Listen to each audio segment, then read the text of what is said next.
Hey guys, tonight we're rewinding clocks to when lace equaled gold and glare from candle flames outnumbered city lights.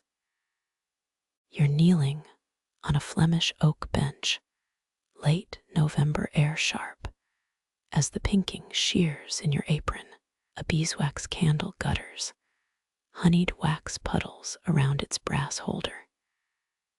Your thumbnail skims linen, threads bleached so white they glare like fresh snow. Notice how your breath fogs despite the clay tile stove's lethargic hum. This ain't your triple-pane studio apartment. Fun fact, 16th century Flanders supplied 80% of Europe's fancy collars and cuffs. Ever wonder why rich folks used lace napkins? Turns out starching linen into origami swans beat actually wiping mouths. Yeah, cue the tiny violins. You peel a spool from the tangled nest in your sewing box.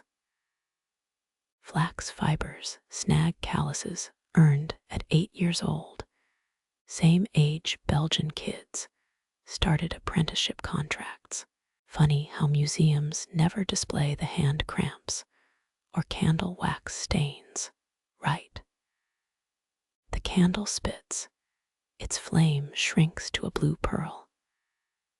You shield it with your palm, same motion your great-great-etc. grandma used dodging drafty windows.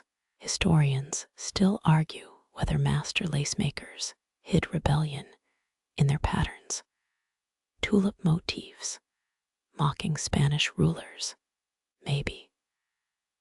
Who's got time to decode floral treason when you're counting 600 knots before supper? Outside, Bruges canals glint like pewter under cloud-smothered dusk. No GPS pinging, just the cathedral bell's grim reminder you skipped Vespers again. Your pillow bobbins click-clack wooden cores, wrapped in thread thicker than ship rope, 5 centuries before ASMR. This was the original focus music. Quick reality check. You'd last 12 minutes here before begging for Wi-Fi. Indoor plumbing's a fever dream, and your corset-like bodice still feels like a polite boa constrictor. So, before you get comfortable, take a moment to like the video and subscribe. But only if you genuinely enjoy what I do here. Drop a comment with your city and current time. Let's map where these threads are tangling globally. Now, dim the lights. Maybe turn on a fan for that soft background hum. And let's ease into tonight's journey together. Thread slips through your fingers, cold as the warehouse where merchants auction lace by the centimeter. 3 pins anchor the pattern scowling up from the parchment. Your left pinky hooks a bobbin muscle memory, outliving the woman who taught you. Lace making required literacy most couldn't afford. So masters sketched designs in Morse code dots and dashes. Legend says one apprentice smuggled a love letter into a bishop's altar cloth, proof that passive aggression predates post-its. Your needle stabs the cushion, a stabby little reminder that pricking yourself voids an hour's work. Blood blooms on the linen's edge. You dab it with a vinegar rag, early modern Tide pen. The hearth coughs ash onto trampled rushes. Smell that. Part wood smoke, part sheep fat polish, part your panic when realizing the pattern's mirrored wrong. 5 hours of knots scowling back like a botched Sudoku. Floorboards creak overhead, maids stashing stolen sugar cubes in apron pockets. Your candles drowning in its own wax, relatable. You skewer the wick with a hairpin. Scientists recently recreated 17th century candle smoke. Turns out the lung damage smelled like burnt almonds. Never mind that focus on the twist-pinch-twist rhythm, syncing with the loom clattering next door. Your spine's an over-tightened violin string. That's the secret no portrait reveals. How lace makers' skeletons fused into comma shapes by 30. Midnight wind shampoos the leaded windows. Somewhere, a drunk guildsman's stumbling home over cobblestones worn smooth by desperation and clogs. Your thimble winks, a stolen heirloom your aunt swore cursed. 3 generations of women dented its silver dome, each nick a midnight mistake. You imagine their ghosts elbowing for bench space, critiquing your tension. Too loose, mutters a voice smelling of turnip soup. We didn't ration candle tallow for this. Thread hisses through linen, a sound archivists call the song of constrained women. Poets wrote odes to lace collars, never the knuckles scabbing over beneath them. You're weaving 6 merged snowflakes for some count's cuffs. He'll wear them once before wine stains white to piss yellow. But here's the kicker. Your day's wage buys 2 eggs. Historians found lace makers' diaries with grocery lists squeezed between psalms. Imagine budgeting heartbreak and flax. The candle finally flatlines, wax embalming a dead moth. Moonlight shoulders through the window now, nature's merciless fact-checker, exposing uneven stitches. You don't bother cursing. Just pry the pins free and start again, fingertips raw as butchered meat. Somewhere beyond your frostbit window, the world's inventing steam engines and democracy. Here, your revolutions measured in millimeters, each not a mutiny against dark and cold and time itself. Your fingertips find the twin bobbins, their walnut shells worn smooth by 3 generations of thumbprints. Steel pins bite into the parchment pattern, a web of holes marking where flax will become flowers. You cross the threads, left over right, with emotion so practiced it outpaces thought. The clack of wood on wood keeps time like a metronome from hell. Some say Flemish lace makers invented tap dancing, though that's probably just local pride talking. Wixburn town hauls Caroline groans 7 streets away, each chime a lagging shadow of your bobbin's beat. Historians still argue whether this syncopation inspired early mechanical looms or just gave guild masters migraines. Your grandmother swore the rhythm warded off gout demons. She also put vinegar in her tea. Eccentricities run thick as canal fog here. The candle gutters. You lean closer, nostrils stinging with molten beeswax. This pattern's trickier than last week's. A 6-petaled rosette that once adorned Archbishop Vanderlin's ceremonial gloves.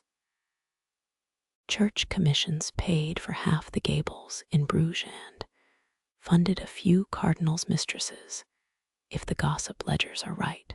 A thread snaps. You hiss through teeth, linens tougher than imported silk, but still no match for rage tugging. The guild manual says to lick the brake for a smoother splice. Tastes like dust and the sweat of underpaid sheep. Outside, ice glazes the cobblestones where milkmaids slipped earlier, their curses muffled by wool scarves. You picture their clay jugs sweating under wool blankets, hoping the mice haven't breached the cellar lock again. Mice hate flax fibers, or was that rats? Memory blurs after 30 years of pre-dawn stitching. The bobbin case releases an arm's length of thread, measured precisely from elbow to fingertip. Standardized measures didn't reach workshops till Napoleon's rampage another nugget from those interminable guild lectures. You'd trade every treaty trivia for another hour of sleep. Scholars quibble over whether the iconic Bruges lace, not derived from Moorish tellwork, or a drunk nun's embroidery mistake. You don't care, so long as the alderman's wife pays extra for the exotic design. A pin pricks your thumb. The blood bead swells black in the guttering light, matches the pomegranate motifs taking shape. 9 more rosettes to go. The town clock wheezes what might be 8 or 9. Wool merchants lied about candle longevity too. Your wrist twists in the double loop hitch required for archival grade lace.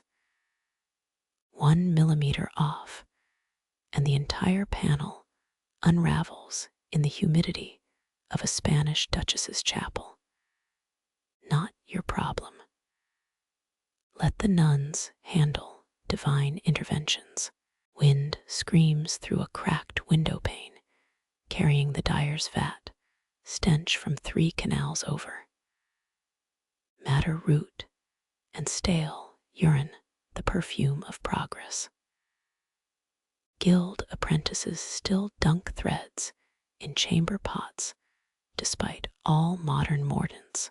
Old habits cling like burrs to a beggar's cloak. The cat sprawls across your discarded shawl, licking talons still crusted with pigeon feathers. Must be Tuesday, market day leftovers. You chuck a bobbin at it. The wood clatters into the coal scuttle, a perfect 10-pin strike. Parchment crinkles as you rotate the pillow. 72 pins now, or 73. Numbers slither away like eels in the canal. You count aloud in Flemish. The tally makes more sense in mother's tongue. 25 Godverdam, waar ben ik. Cold numbs your toes despite 2 pairs of stockings. Legend says 15th century lacemakers burned walnut shells for heat and inhaled enough fumes to hallucinate angelic patterns. You'd settle for a lukewarm brick wrapped in burlap, another vanished luxury. The bobbins click faster now. A staccato pace to drown out the guild hall's new taxation notice. 3 stuiver duty per LS if thread grows on trees. Another snap of linen. Another taste of sheep sweat. Town hall's bell stumbles through another hour. The cat snores.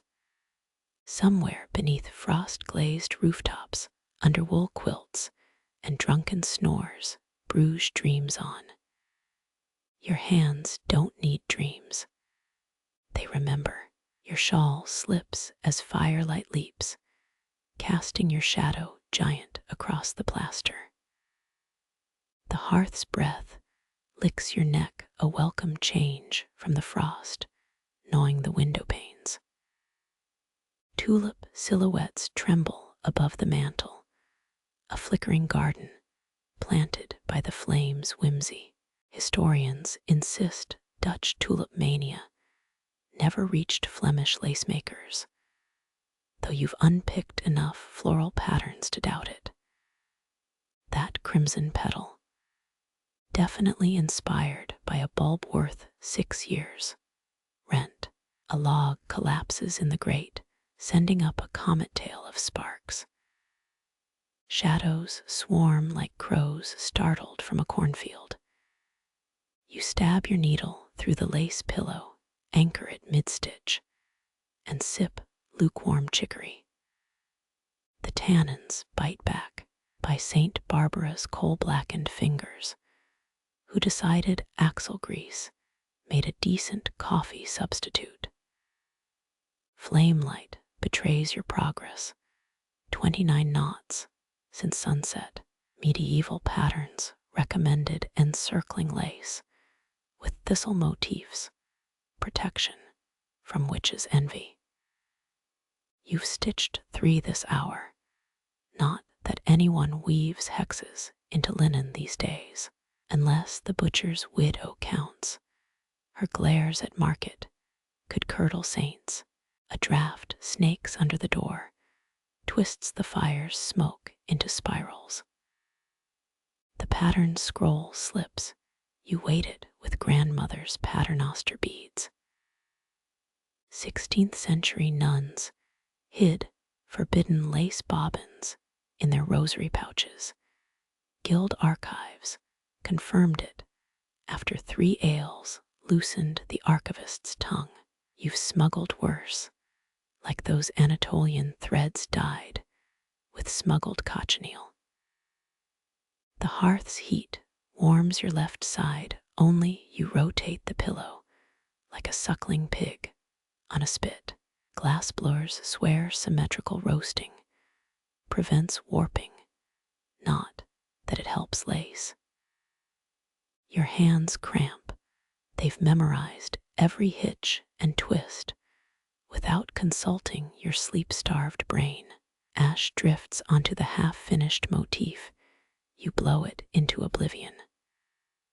Civilized folk use bellows. Civilized folk also sleep when reasonable. Some trade-offs are non-negotiable. Through the warped window pane, a silhouette looms on the neighbor's gable.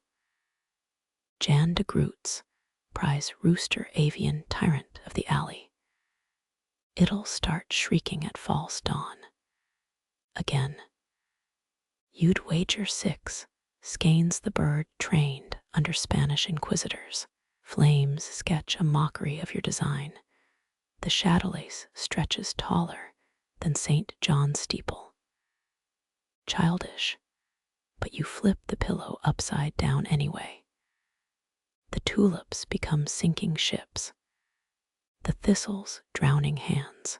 Scholars still debate whether bleeding nun legends inspired stormy lace motifs, or just reflected too much claret at convent scriptoriums. Embers outline the mousetrap by your foot, baited with a crust smeared in lard.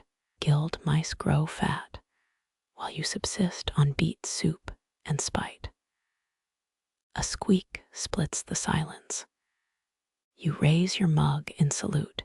Here's to small victories. Your needle pierces the linen's tight grid. Pain flares, the 7th finger stab tonight. Blood dots the scroll's margin, joining generations of crafters' accidental signatures. They'll auction this pattern someday as artisan rouge. Some fool in a powdered wig will pay double.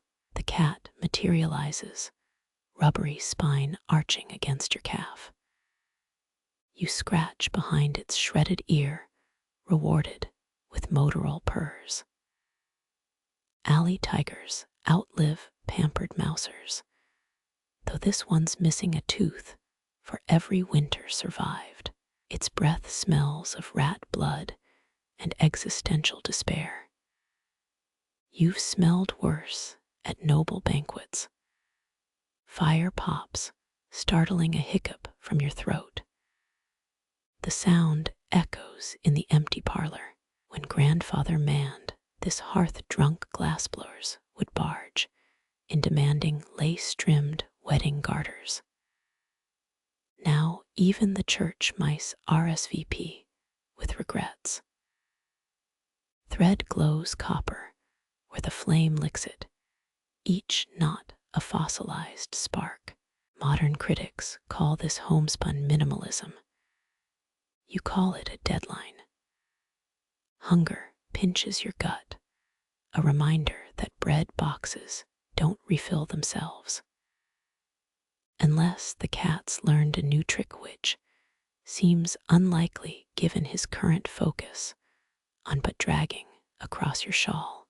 Wind shrieks down the chimney, flattening the fire into ember-edged parchment. You shield the lace with your body linens, fragile as a diplomat's promise in wartime. Coals triple the price, since the embargo another reason to hug the hearth like a jealous bride. 3 floors below, the dyer's apprentice belts a tavern song off-key. The guild fined him last month for humming during indigo dips. Some lessons refuse to stick.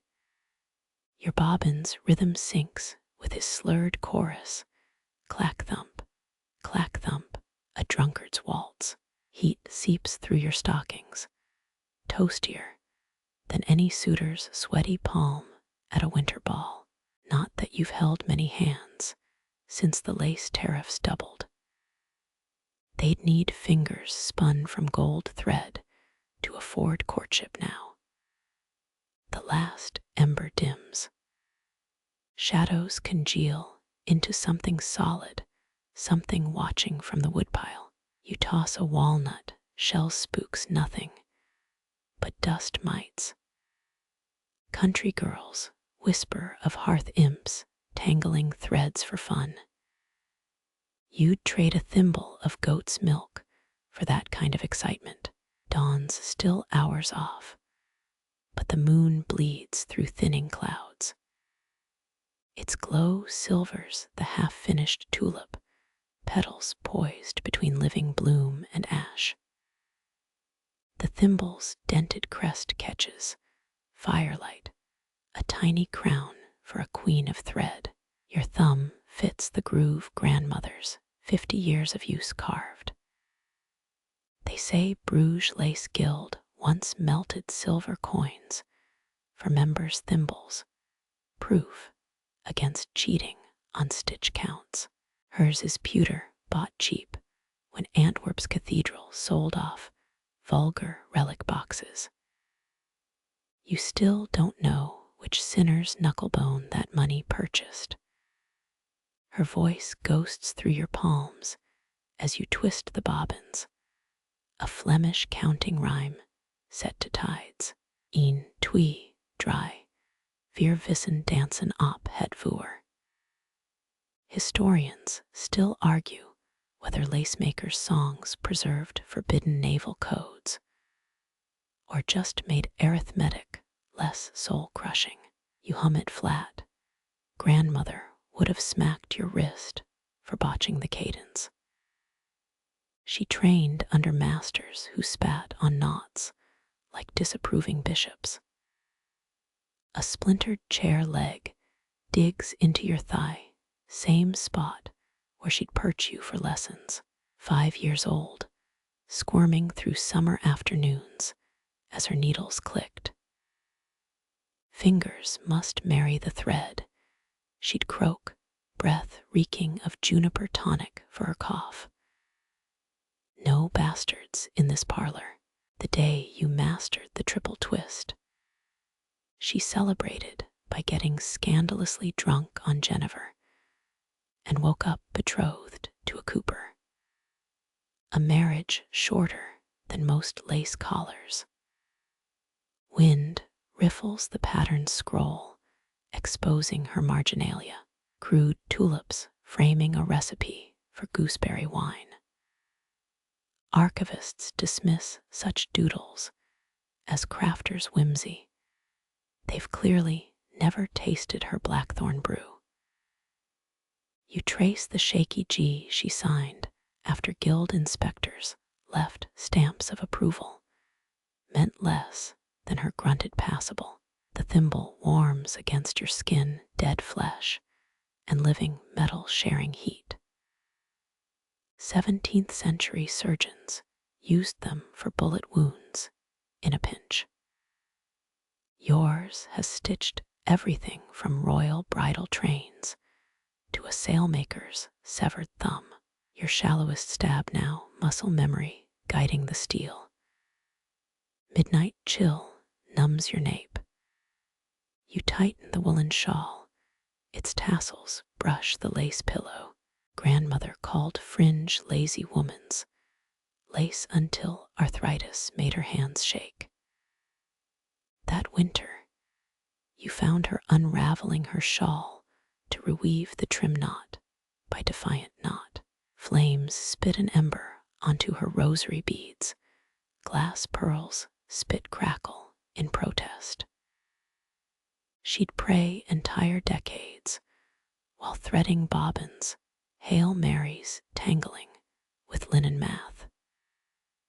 Did the virgin mind being billed per stitch? You'll learn when the guild adds piety tariffs. Another loop secured. The pattern unfurls like frost on a grave slab, orderly, relentless. Records claim Catherine de Medici demanded mourning lace black as a heretic soul. This widow's commission, fine enough to strain through a communion wafer, and twice as expensive. Your pinky twitches, replicating grandmother's tremor during her final winter. You stab linen instead of air. Corpse gold winds snicker through floorboards, some apprentice girl's ghost, just your luck haunting. Past the scavenger's grave at midnight, they say, and hear bobbins clattering underground. The cat leaps onto abandoned skeins, tail fluffed like a turkey's death plume. Grandmother's mouser preferred eating candlewicks. At least this beast's a traditionalist. You lob a scrap of lace, it pounces, shredding months' work into snowflakes. She'd have skinned it for mittens. You'll settle for stealing back the less soggy bits. Firelight gilds the thimble's scars, each nick a story. The deep gouge from when your uncle tried pawning it. The shallow scrape from guild thugs' daggers. They mistook silk, smuggling for heresy.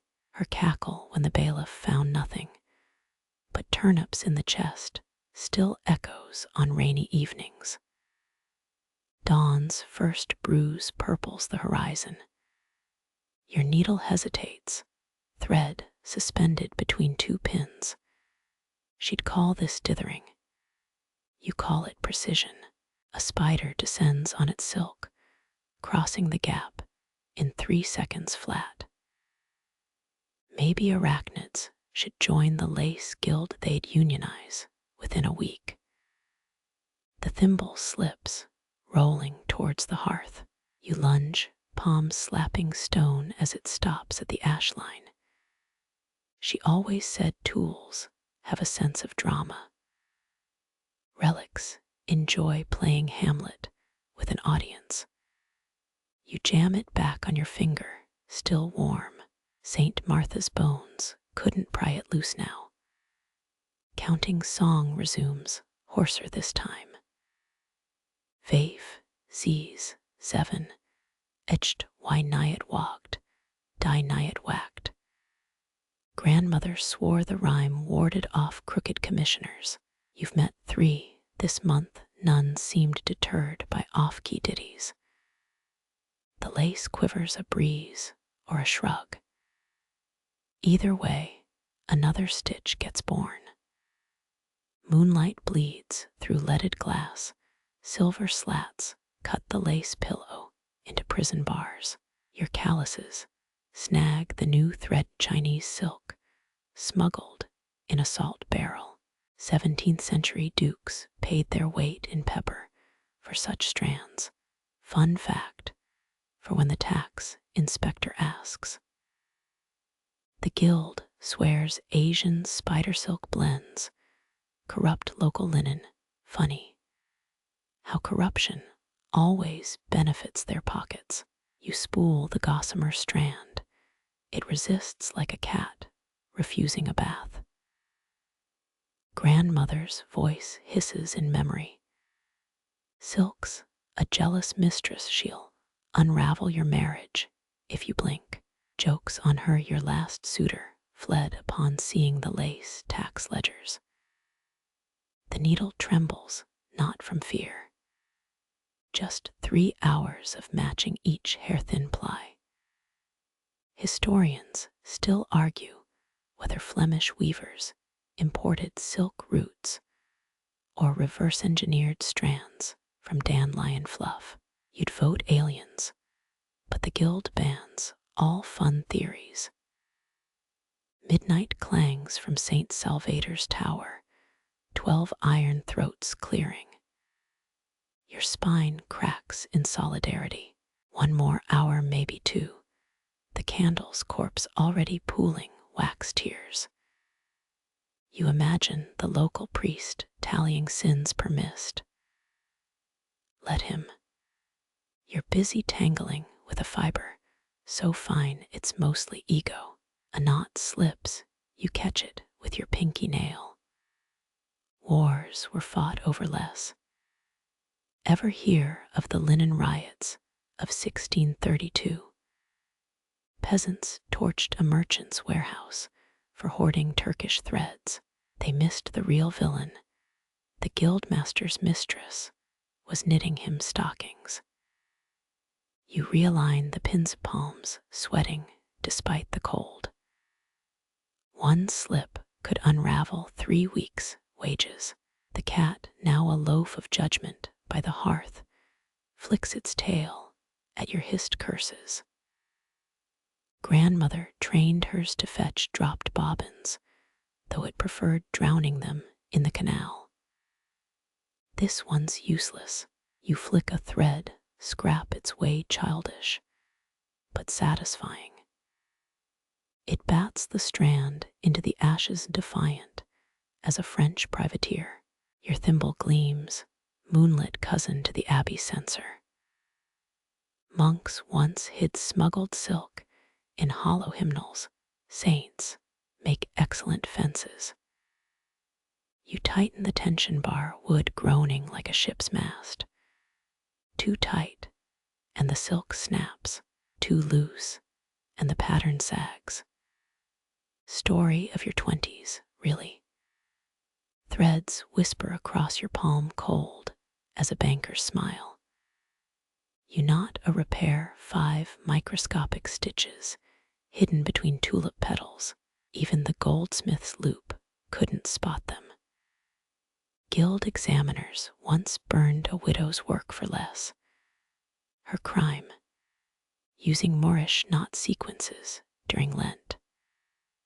Dawn licks the horizon, pale tongue erasing stars. Your candlewick drowns, 1 final sputter lights the last pin. You stab recklessly, now fingers moving without permission. Some claim sleep-deprived lace makers channeled house spirits.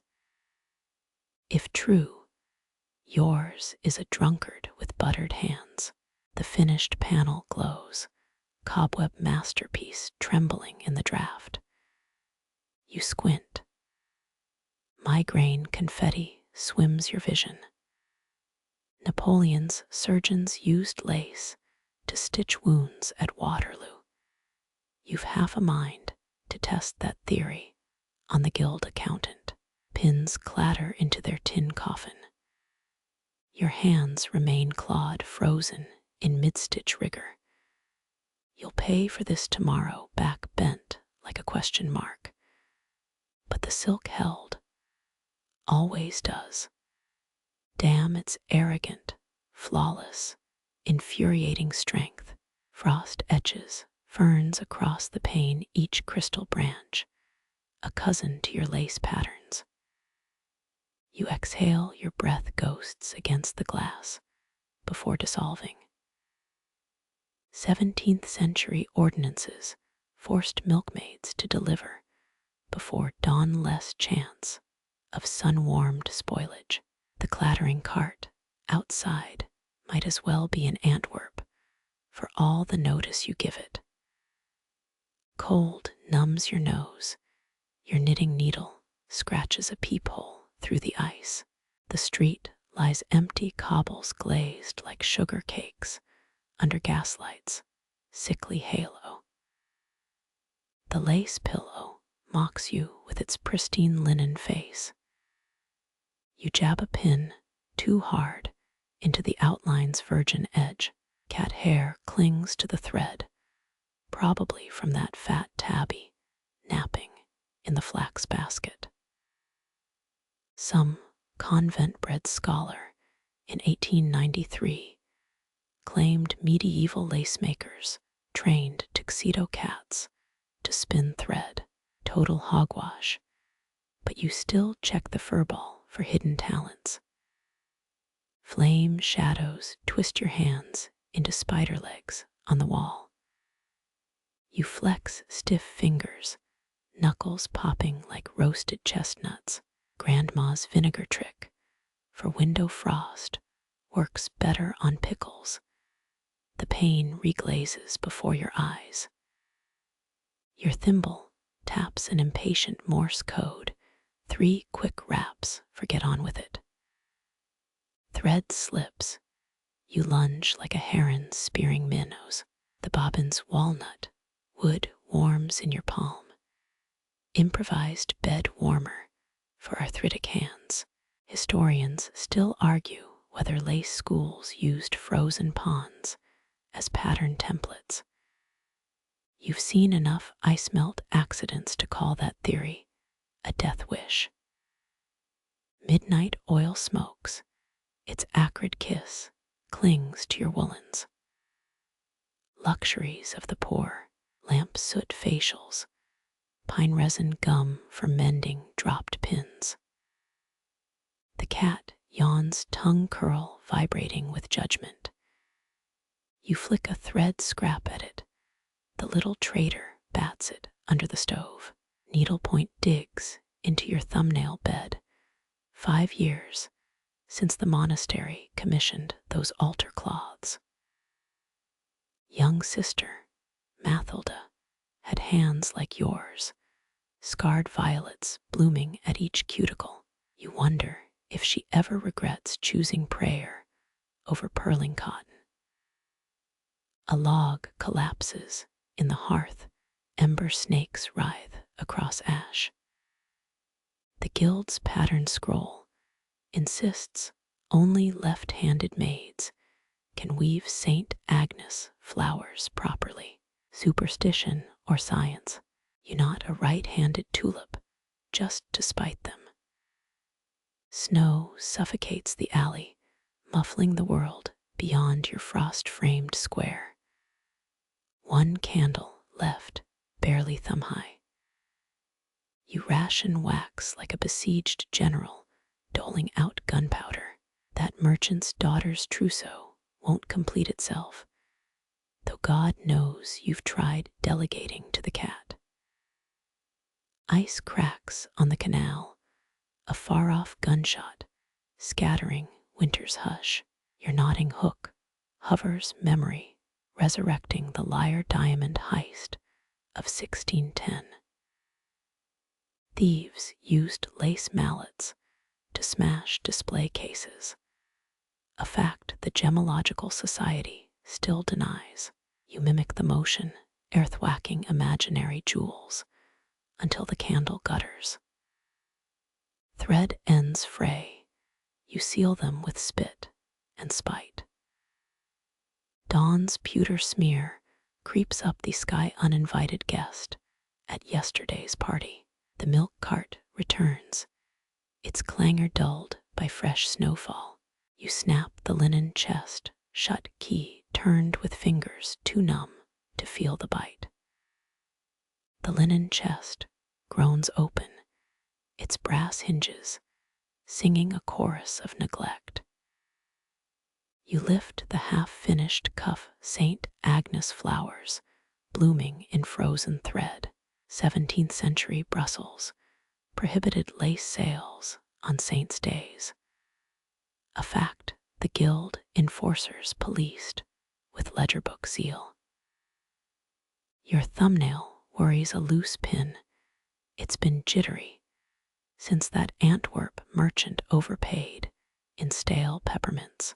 Flax fibers catch the dawn spun gold turning to gray under cloud-choked light. You cross-stitch a petal's curve, the needle slips. One misplaced pin unravels 6 hours' work, the lace wilting like a trampled corsage. Historians still argue whether Flemish lace patterns encoded resistance messages against Spanish rule. Right now, yours spells profanity nuns wouldn't tolerate. Upstairs floorboards creak, the rhythm of restless pacing 2 flights above. Landlord's new tenant another silk merchant avoiding Habsburg tariffs, or so he claims. You've counted 11 different boot scuffs outside his door this week. The cat arches against your shin, purring through its missing fang. Retying the thread feels like bargaining with a drunk friar. Pre-stitched patterns yellow on the scroll beside you. 1598.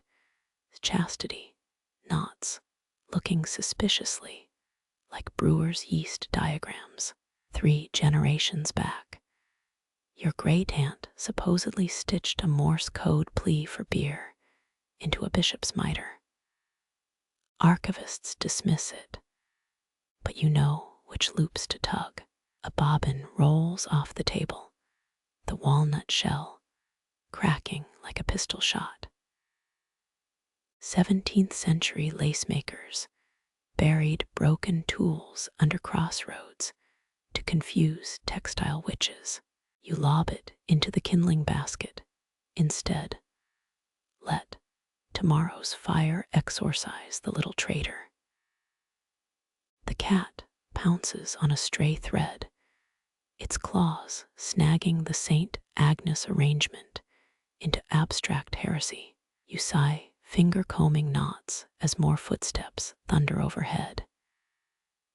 1853 court records mention a Ghent lacemaker who housed escaped radicals in her workshop rafters. Coincidence? Your ceiling's dust shivers with each thud. Pins jut from the pillow like a miniature Iron Age battlefield. You pluck one, still warm from clutching, and restart the 7th radial spoke. Blisters bloom where the thread saws your index finger. They say Mary of Hungary wore lace cuffs to hide Habsburg betrothal scars. You've got simpler reasons for keeping raw silk over open wounds. Wind whistles through a cracked pane, 3rd from the left since November. The pattern trembles. Another petal veers off course. Your scissors hover, executioner's axe over a botched tapestry. 1920s researchers claimed medieval lace could predict weather through thread tension changes. You'd settle for an almanac. The cat bats a pincushion. Tiny missiles scatter across floorboards. One embeds in your heel, a martyrdom the original St. Agnes might envied. You yank it out, blood beads bright as garnet thread. Relics aside, nobody mentions how often lace makers doubled as their own battlefield medics. Distant church bells mark none. Time to prime another candle, tallow stench, cutting through lavender sachet, optimism. Your needle flicks a moth off the lace. Its wings leave ghost dust on the tulip motif. Rumors whisper the 1566 iconoclasm spared Brussels, lace ateliers, thanks to a bribed deacon. Faith moves mountains, greased palms move faster. Thread snaps again as the upstairs pacing hits a febrile crescendo. You mouth a Protestant curse verboten in this Catholic quarter. Somebody's trunk scrapes hardwood, a metallic clink follows. Military boots, looted chalices. The cat dives under the stove, a furry apostate abandoning your sinking stitchwork. Ribagin. Again. Linen fibers mock your calluses, 100 red sermons etched in skin. You've unpicked more mistakes than a priest during Advent confessions. The guild'll demand perfection. By week's end your fingers rebel into shaky cursive. Maybe you'll blame the cat. 3 pins left, barely enough to salvage Saint Agnes modestly. The hearth hisses. Damp logs uphold their grudge against combustion. You lean closer, warming your breath could fog an archduke's mirror. Upstairs, a door slams. Silence falls heavy as a dropped lace cushion. Even the cat holds its raccoon-striped tail still. Your needle pierces fresh linen, a pilgrim restarting a failed crusade. Let the guild nitpick your tension, let historians debate your knots. Tonight belongs to the 8th radial spoke, the 9th, the 10th, until dawn's impatient cough interrupts. The candle wick shivers, a dying mayfly dragging its abdomen across hot glass. You tilt the holder, melted beeswax slides like wet cheese down the brass stem. 17th century Brussels taxed tallow candles at thrice the beeswax rate, explaining why your landlord's cheap stubs smell like singed pork. A draft licks the flame sideways. You shield it with your palm, instant regret, as heat brands crescent moons into your lifeline. Candle soot spirals upward, a charred halo above the lace pillow. 3 generations back, your ancestors swore blackened thumbprints in pattern books warded off Dutch textile spies. Modern archivists call it artisanal fingerprinting. You call it grimy desperation. The flame dims, your needle stabs shadows instead of linen. Upstairs, the silk merchant's floorboards groan his 5th trip to the chamber pot this hour. Historians still argue whether Flemish merchants smuggled lace in hollowed-out cheese wheels. Given tonight's aroma, you'd believe it. The cat leaps onto the table. Its tail sweeps 2 bobbins into oblivion. You rethread the needle by touch, muscle memory, outlasting the guttering light. The guild mandates 13 stitches per inch. Your current counts closer to 9 twisted regrets. A wax droplet plops onto the lace, instant amber tomb for a spiderweb rose. 1598 pattern scrolls advised using candle drips to correct wayward thread. You've yet to meet a nun who agrees. Thumbnails scraping wax from the holder. It's thicker than last night's barley gruel. Antwerp lace makers once auctioned candlelit sessions to nobles craving pious insomnia. Your current bitter, a mouse chewing through the linen chest. Cold seeps under the door your woolen, hose hoarding what little warmth the candle still coughs up. The wick sputters, you jab it with a hairpin. 17th century widows reportedly plaited their dead husband's hair into candle wicks. Whether macabre or romantic, tonight you trade 3 good pins for that carrot and burn time. The flame rallies, casting disproportionate shadows of your scissors on the wall, sudden guillotines over miniature Flanders. Dawn's first gray claws scratch the window panes.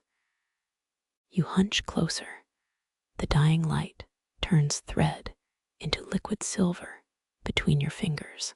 Mary Stuart supposedly stitched secret treason into her execution shroud.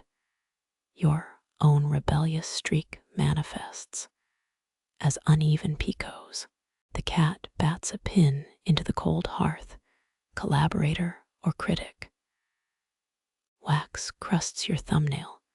You pick it free with a rusty bodkin.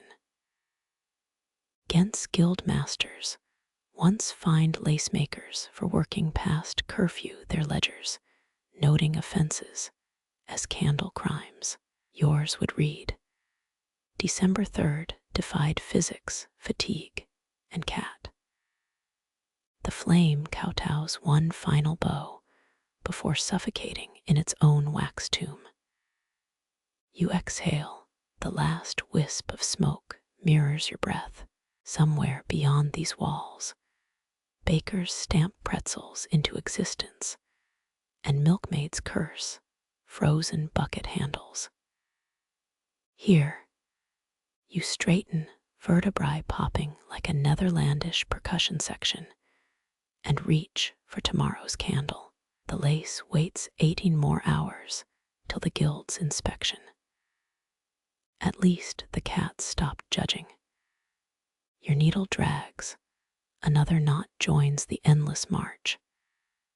These rows stretch like plowed fields under frost, each stitch a furrow packed tight. Antwerp's trade logs prove Flemish lace outsold French wine in 1612 knot that you'll taste either tonight. The spine's familiar groan starts low, a church bell tolling vertebrae from neck to tailbone. Rumor claims Ghent's best thread got its sheen from chamber pots, urine-brightened linen, fetching triple at market. Your own skeins, sun-bleached and virtuous mostly. A draft sneaks under your shawl, fingers cramp around the bobbin. 14th century guild statutes required lace makers to stand during work tonight. You trade a week's wages for a stool. Historians still argue whether revolutionaries coded messages into bridal lace during Spanish rule. If true, yours currently spells bring more candles. The cat saunters by, its tail flicks your latest rose motif into abstract art. You resist cursing mostly. 16th century pattern books list Fellis interruptus as a common production hazard. Wax pools around the lace pillows, as you peel it off like edible armor. Bruges, last lace magnate reportedly ate his own wares during a siege crunchy, with a hint of vanity. Your stomach growls 3 more hours till dawn's stale bread ration. The hearth coughs its final ember warmth, now a memory pressed between wool layers. Needle pricks your index finger, the 10th scarlet bead this week. Medieval healers swore lacemakers' blood held dye-fixing properties. Your thumbprint suggests they overpromised. You suck the wound, metallic tang mingling with beeswax perfume.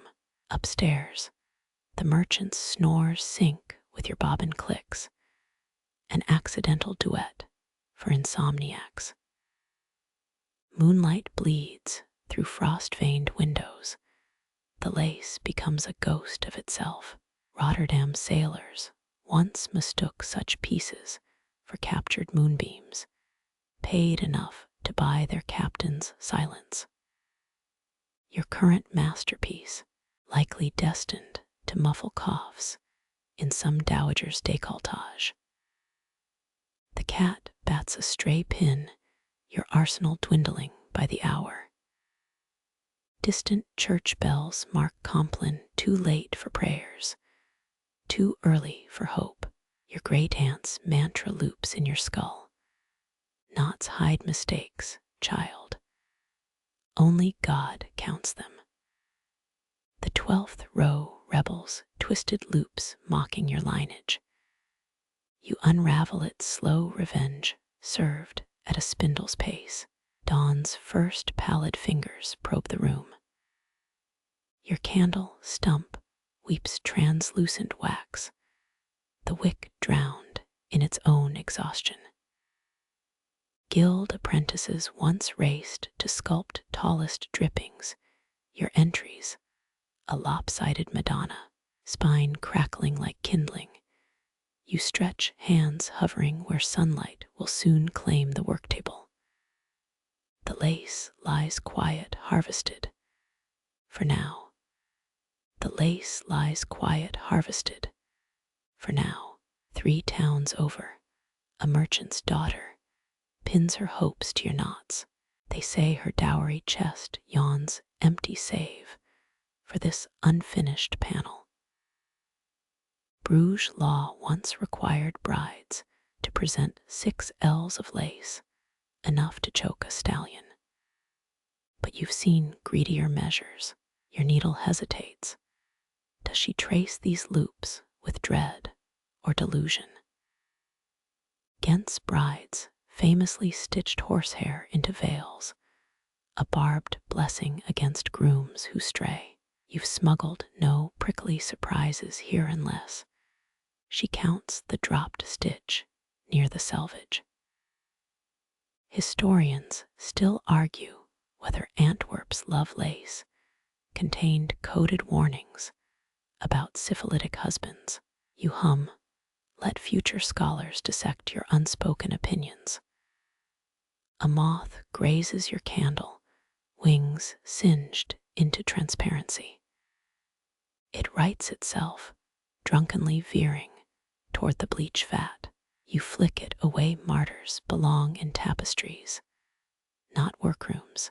The town crier swore the girl's betrothed owns a laugh like whetstones mating, a detail that stuck deeper than the engagement notice. Thread hisses through linen. Your hands replant forgotten fields. 16th century pattern books suggested bridal lace mimic cucumber vines fertility, propaganda in floral form. Yours twists into snowdrops, instead an accidental protest. Upstairs, the merchant's wife practices her harpsichord, each sour note a preview of matrimonial bliss. Midnight reprieves you with numb fingertips. Gossip claims the girl's mother hid a mouse skull in her own bridal veil, rotted proof of prayers unanswered. You snap the thread with your teeth at tradition tastes like hemp and poor decisions. The lace nestles into its coffin of unbleached muslin, tomorrow's burden already warping the weave. Wind shoulders through the shutters, extinguishing the candle without ceremony. Darkness smells of elderflower dye and unresolved futures. You whisper the old warning they teach all lace makers.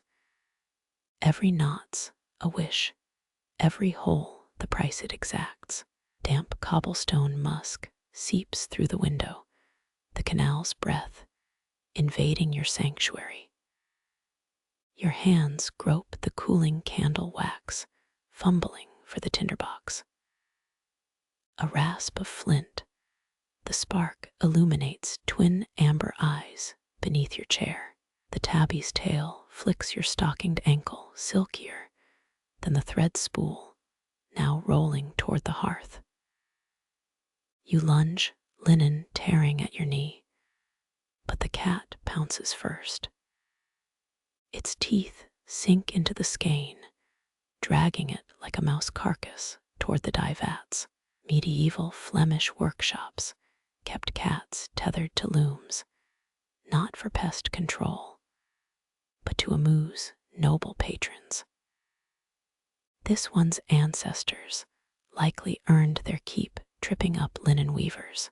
You hiss a gentian curse, your great-aunt's preferred insult for itinerant mousers.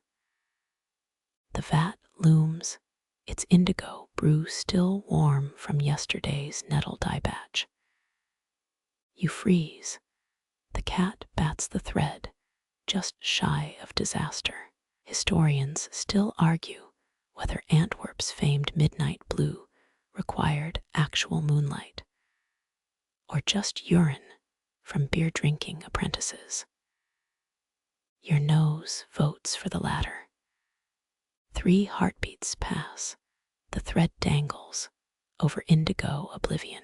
You unsheath your silver scissors, the ones stamped with Louvain guild marks, and toss them clattering past the vat. The tabby whirls, predator instinct overriding mischief. The skein drops, caught midair by your threadbare apron.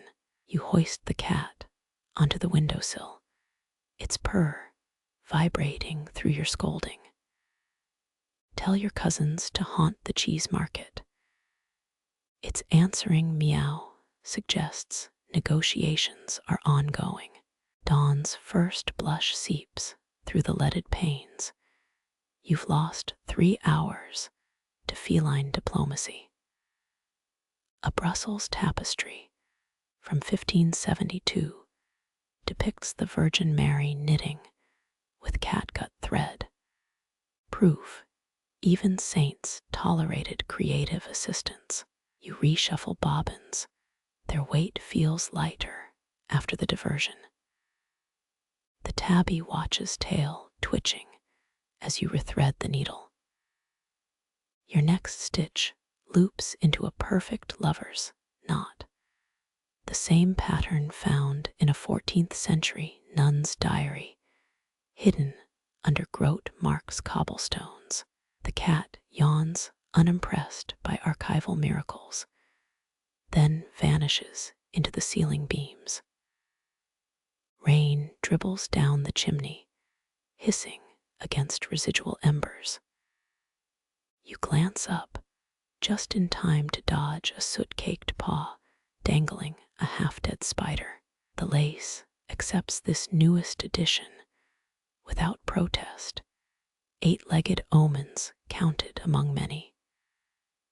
Your laugh startles the parlor clock into chiming 7. 3 convent bells answer their tones, warring across the misted rooftops. The cat returns sans spider to knead your discarded shawl into a nest. Its rumbling purr syncs with your breathing, roulades beneath the patter of webbed feet retreating upstairs. You leave the window cracked, an invitation or surrender, as the town stirs beneath its quilt of fog. Moonlight bleeds through diamond-paned glass, molten silver spilling across your lace pillow. The canal below wears its liquid mercury skin, rippling when a fish breaks the surface with a wet plink. Your needle freezes mid-stitch, its shadow stabbing the linen like a clock hand at 1/2 past, haunting. Bruges canals once floated enough Flemish lace to circle Antwerp's walls thrice, or so guild ledgers claim. You suspect half those barges carried smuggled French wine instead.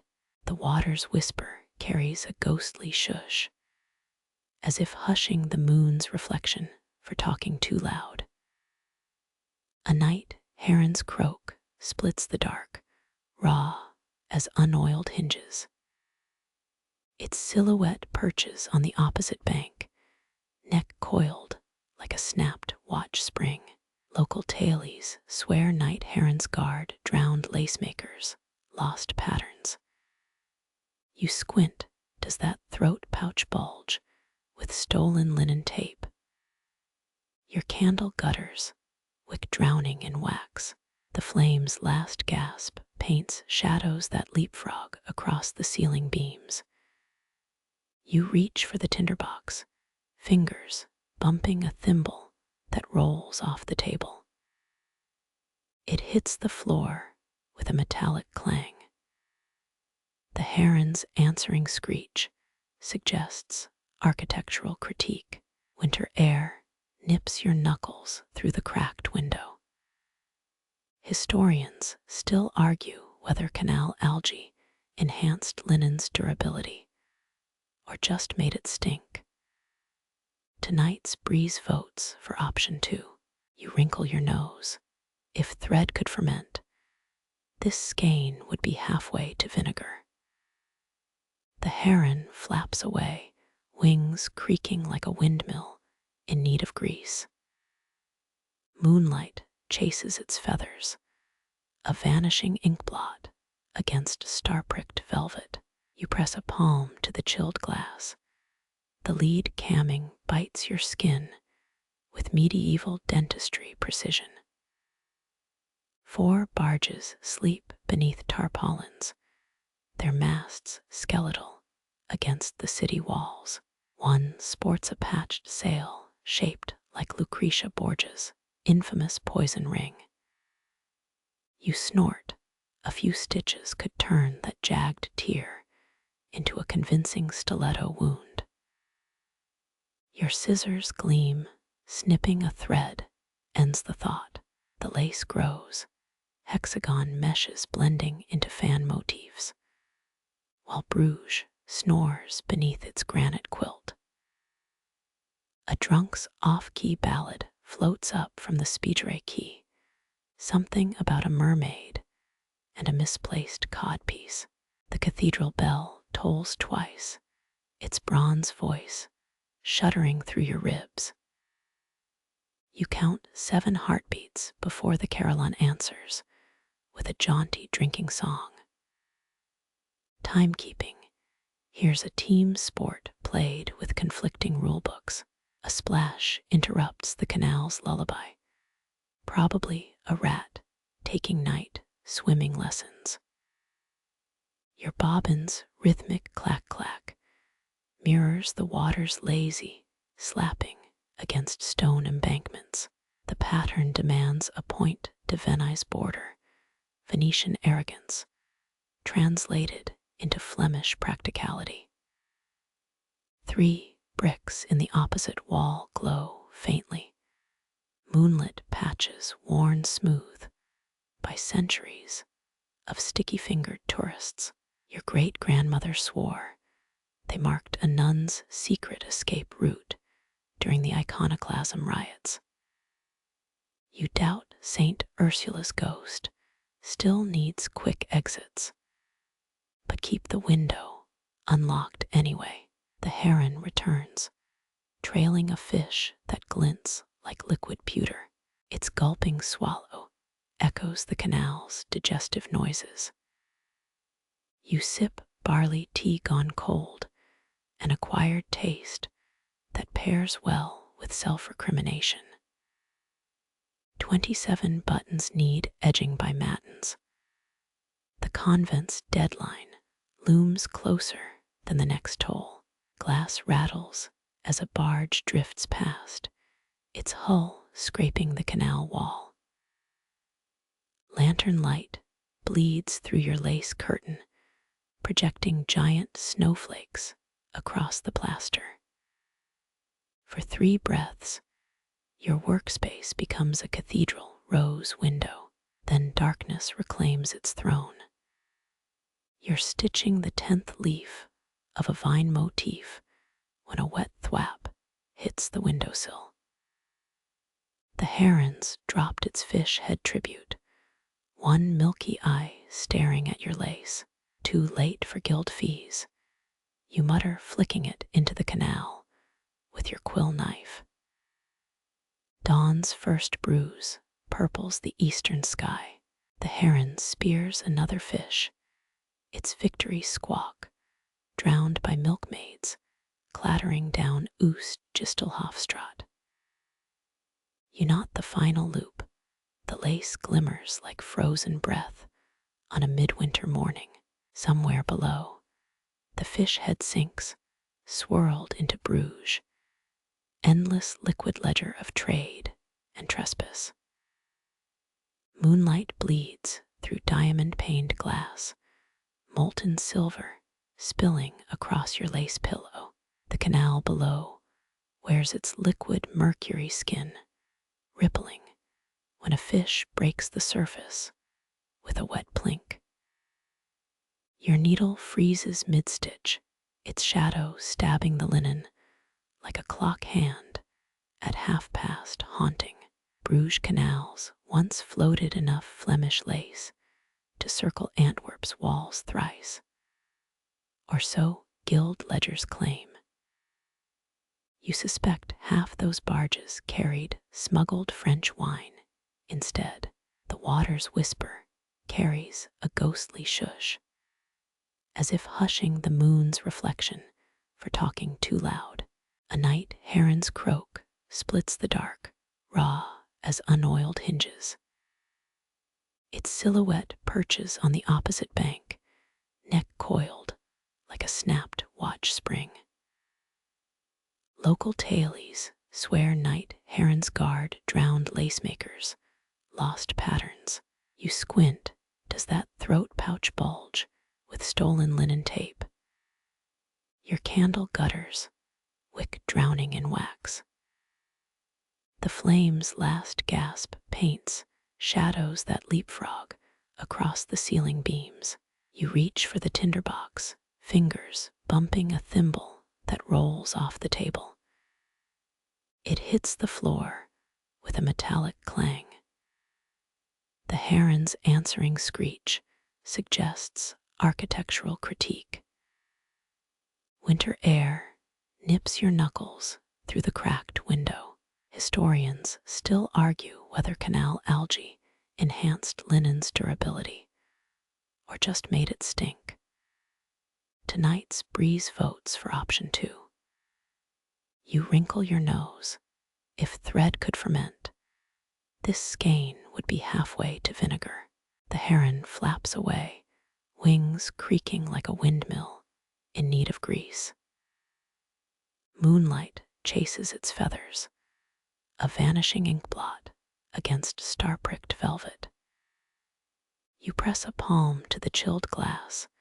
The lead camming bites your skin with medieval dentistry precision.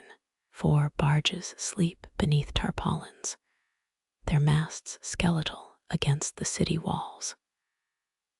One sports a patched sail shaped like Lucretia Borgia's infamous poison ring.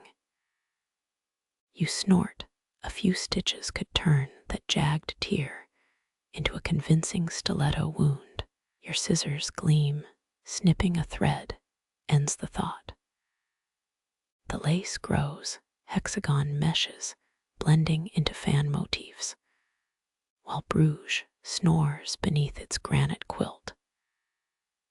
A drunk's off-key ballad floats up from the speedray key, something about a mermaid and a misplaced codpiece. The cathedral bell tolls twice, its bronze voice shuddering through your ribs. You count 7 heartbeats before the carillon answers, with a jaunty drinking song. Timekeeping. Here's a team sport played with conflicting rulebooks. A splash interrupts the canal's lullaby, probably a rat taking night swimming lessons. Your bobbin's rhythmic clack-clack mirrors the water's lazy slapping against stone embankments. The pattern demands a point to Venice border, Venetian arrogance, translated into Flemish practicality. 3 bricks in the opposite wall glow faintly, moonlit patches worn smooth by centuries of sticky-fingered tourists. Your great-grandmother swore they marked a nun's secret escape route during the iconoclasm riots. You doubt Saint Ursula's ghost still needs quick exits, but keep the window unlocked anyway. The heron returns trailing a fish that glints like liquid pewter. Its gulping swallow echoes the canal's digestive noises. You sip barley tea gone cold, an acquired taste that pairs well with self-recrimination. 27 buttons need edging by matins. The convent's deadline looms closer than the next toll. Glass rattles as a barge drifts past, its hull scraping the canal wall. Lantern light bleeds through your lace curtain, projecting giant snowflakes across the plaster. For 3 breaths, your workspace becomes a cathedral rose window, then darkness reclaims its throne. You're stitching the 10th leaf of a vine motif when a wet thwap hits the windowsill.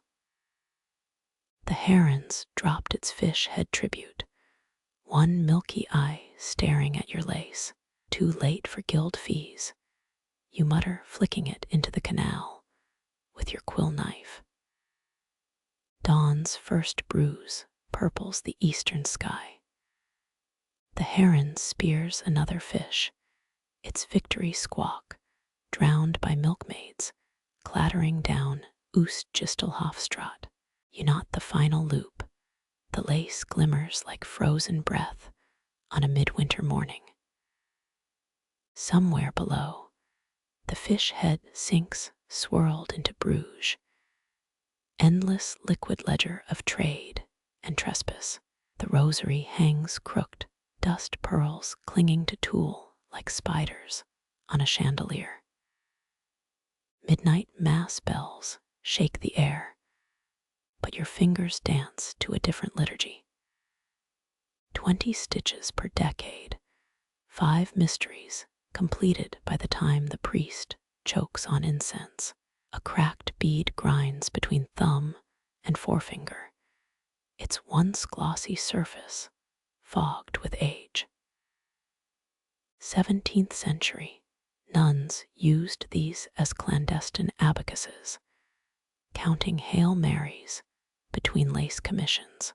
Historians still argue whether prayer enhanced their speed or just numbed the backache. 3 pins spear the lace pillow, serving as impromptu martyrs.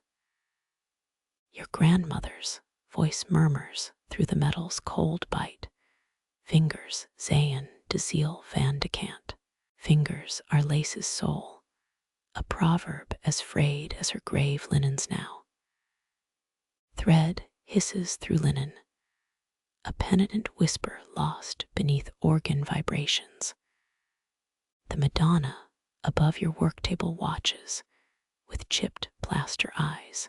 You wonder if she prefers your knots to the paternosters sliding through calloused peasant hands downstairs. A moth kamikaze dives into your candle, wings crisping with papal intensity. Its silhouette writhes, a witch's shadow play against the crumbling fresco. You rescue it with a quill shaft, charred wing, dust smearing the lace like Ash Wednesday writes. 7 rows left, your needle blurs into a hummingbird's beak. The convent's commission contract specified devotional focus. Unaware, your holiest trance comes from deadline panic. Fish guts waft through the window, a hum, penitential mortification. The rosary sways, tarnished chain catching moonlight in metallic hiccups. Bruges reformists once smuggled encrypted messages in hollow crucifix beads. You squint. Is that a parchment edge peeking from Christ's spear wound? Probably just spider webbing. Probably. Bells toll again, this time with siege-tuck and wooden clappers for Lenten austerity. Your thimble taps counterpoint, clink, clink, clink. A blacksmith forging time into lace. The Madonna's gaze follows your hands like a hungry cat eyeing sparrows. Thread snaps, a rebuke from Saint Catherine herself. You knot it quick, hands moving faster than a pardoner's lies. The broken end flicks into the shadows, a tiny heresy escaping the inquisition of productivity. Dawn licks the horizon, pink, tongue erasing stars. Your last stitch bites linen as the final Gloria echoes through emptied streets. The rosary swings, pendulum, marking how many prayers you outsourced to knots. A bead drops rolling under the chest, where dust devils hoard lost thimbles. You leave it be. One less Hail Mary won't unravel heaven's ledgers. Downstairs, the sacristan coughs, a wet sound that'll become next week's burial lace commission. Your thumbnail stains the crimson of crushed beetles. Or so the guild inspector might assume. Madder roots, earthy tang clings to your sleeve, a fugitive hue smuggled from Ghent's marshes in a salt barrel. 5 years since sumptuary laws banned peasant reds deeper than rust. You wipe your hand, too late. The evidence already nestles under keratin. Winter light slants through the workroom's bullseye glass, turning the dye pot's steam into spectral tendrils. 17th century dyers steeped wool in human urine for richer tones. You opted for alum, your nose prioritizing survival over historical accuracy. The simmering vat blurps, a belch of rebellion against proper pH levels. Linen strips soak in carmine soup, their thirstier fibers drink deep. You stir with a hazel rod, avoiding iron tools that muddy the hue. Madge, the dyer's ghost, likely tuts from the rafters. She lost 3 fingers for selling this shade to a baker's wife. Historians still argue whether her execution stemmed from color crimes or refusing the bailiff's marriage proposal. A knock, your spoon clatters. Heartbeats outrace the bobbin's rhythm as you slam the dye ledger over the pot. Guild seals glint on the cover, a decoy hymnal for unexpected visitors. The door creaks open, cold air gropes your nape. Mistress, the butcher's daughter, thrusts a bundle of unspun flax. Mother says, if you'll trade lace for later. You block her view of the telltale steam. She sniffs, nostrils flaring, smells like Aunt Trina's birthing sheets after later. The door clicks shut. You exhale, a year's life expectancy lost. Flemish sunlight betrays you, the window now spotlights the vat like a heretical altar. Two pigeons coo on the ledge, feathers dusted pink from rising fumes. You shoo them. Wing beats scatter droplets across your patterned scroll, blood spatter aesthetics for a lace baptism. Threads emerge transformed, dripping onto the rack like gutted arteries. This garnet mockery of guild laws could dress a cardinal or line a heretic's coffin. Your shears hover one snip from treason. 3 drops hit the floor, a crime scene in miniature. You dab them with your apron, a movement borrowed from spilled communion wine protocols. The hearth fire hisses, as if critiquing your technique, not your first forbidden dye, just the first since Jan the Fuller swung for selling lichen purple. Midday bells mask the vat's gurgling. You unwrap a honey cake, crumbs mingle with dye dust on the work table. Biting down, you taste earth and iron, summer meadows, compressed into a smuggler's lozenge. A swatch tests the hue, rubbed vigorously against lye soap. The red holds fast, staining your palm like fresh guilt. Good. Bride's blood and camphor couldn't strip this. You smile despite the risk. Craft requires certain appetites. Shadows stretch. The sun ducks behind Sintana's spire. 3 steeplejacks repair rotted wood, their silhouettes dangling like inverted penitents.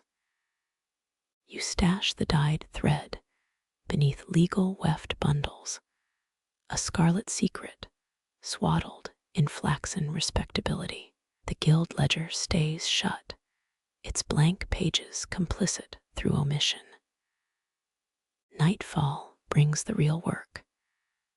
Moonlight filters through drying threads, casting ruby filigree on the whitewashed wall. Your needle pierces linen, each stitch a potential noose. The lace grows crimson tendrils curling like unspoken threats. By dawn, it'll frame a merchant's collar, his ignorance the finest mordant of all. The quill's iron gall ink bleeds, a Rorschach blot devouring the pattern's 12th node. You swear quietly and blot it with hemp paper.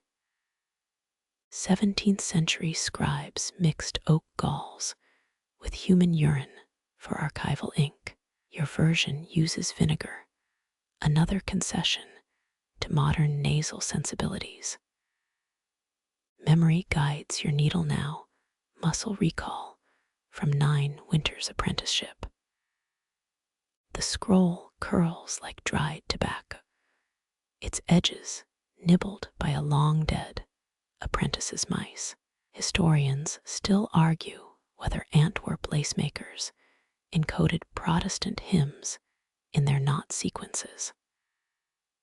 3 quick loops, a trinity stitch, whose theology might have burned your foremothers. Midnight frost tightens the parchment further. You breathe on the vellum, warmth briefly resurrecting vanished instructions. Ghost letters flare, a palimpsest of your grandmother's marginalia. Mind the dragon's tooth here. She'd scrawled now just a wine stain resembling Belgium. Your dye smuggling thumbprint mars the margin, crimson smudge over 3 centuries of grime. That madder-root red still glows defiant as a streetwalker's petticoat. You poke the cooling brazier, embers sculpt shadows into phantom bobbins.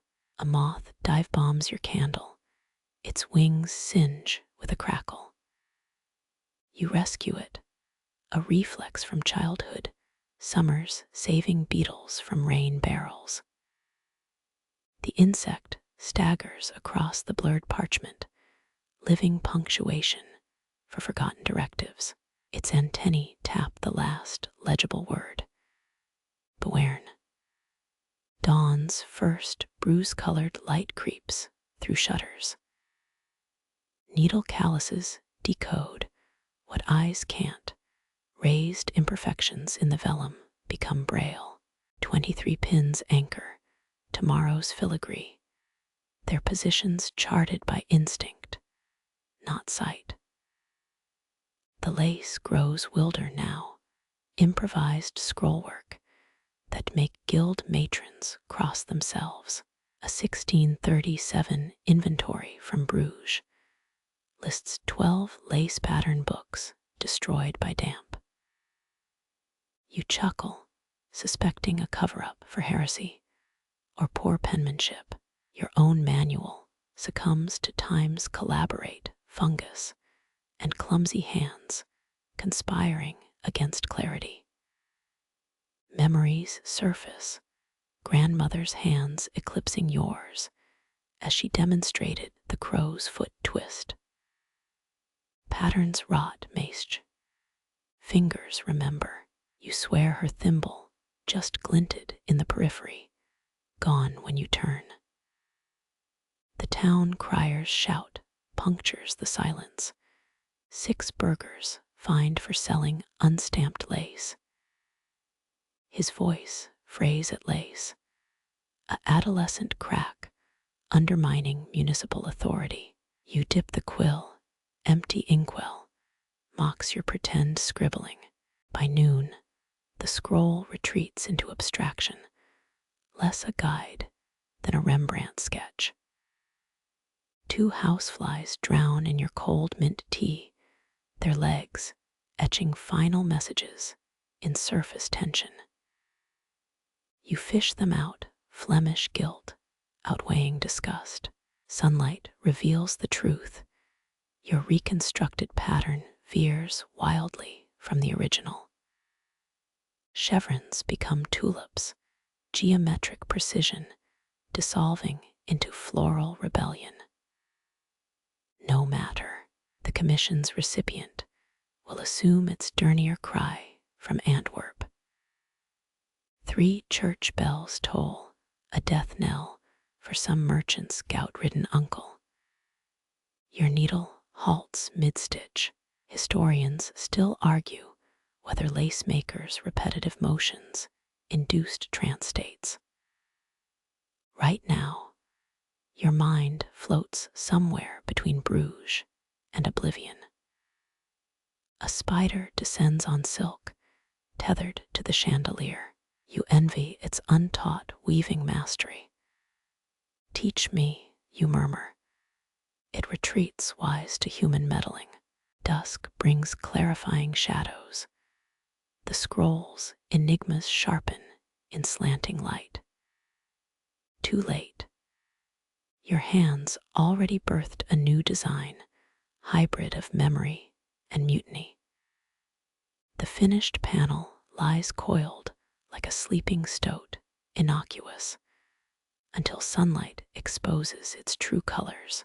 The convent linen feels different, starched to monastic severity under your fingertips.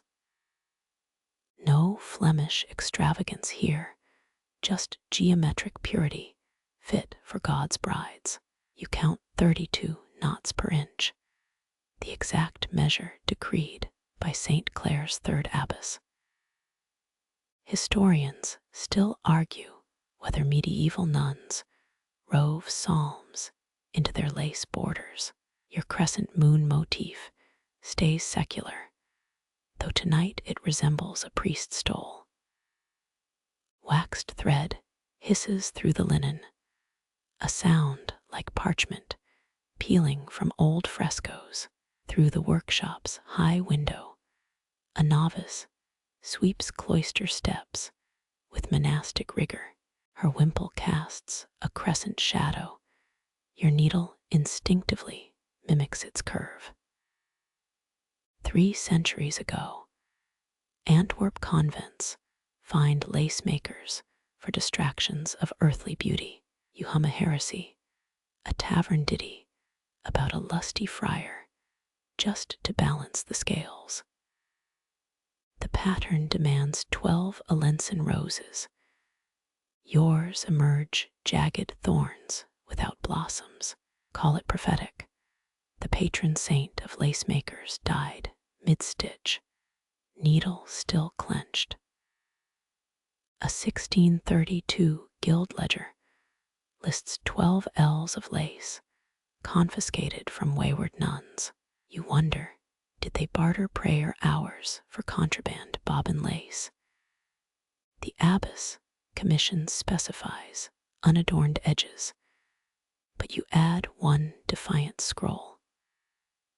Let angels spot it during Compline. Frost etches a filigree across the window pane, nature's lace outshining your own. You dip fingertips in pumice powder.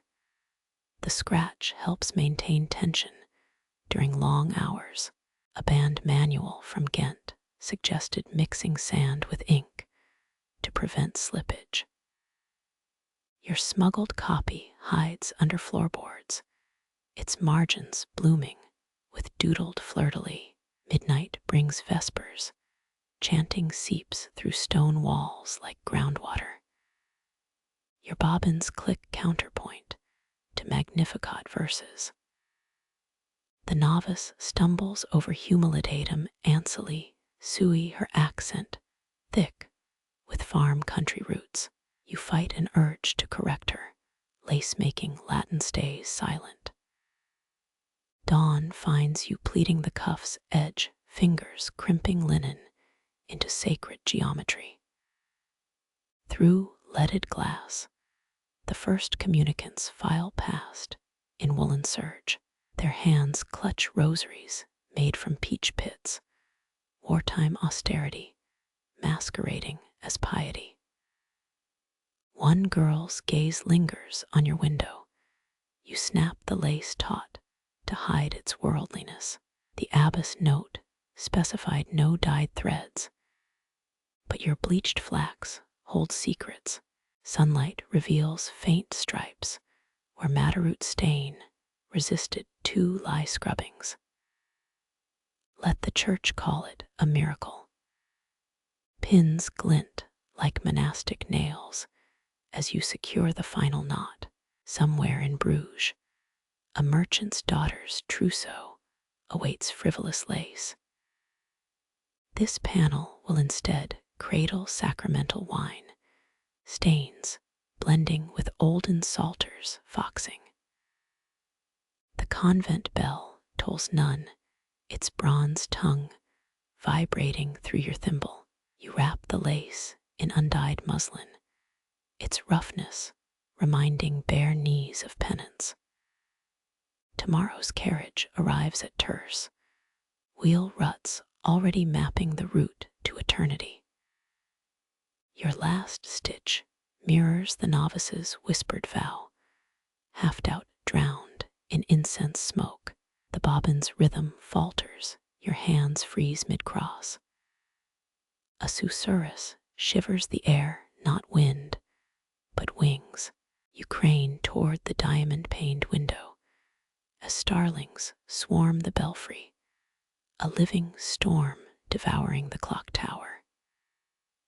Their murmuration twists, a black lace veil snapped by invisible hands.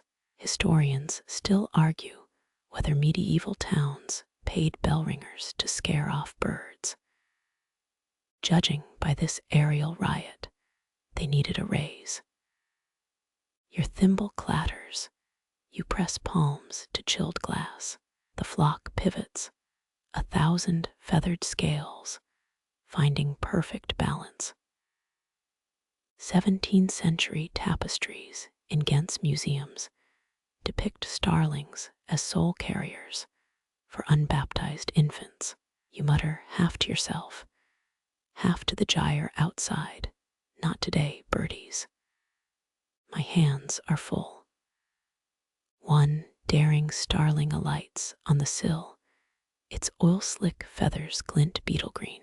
You recognize the fork-tailed silhouette, Flemish farmers once believed they stole scissors to build nests.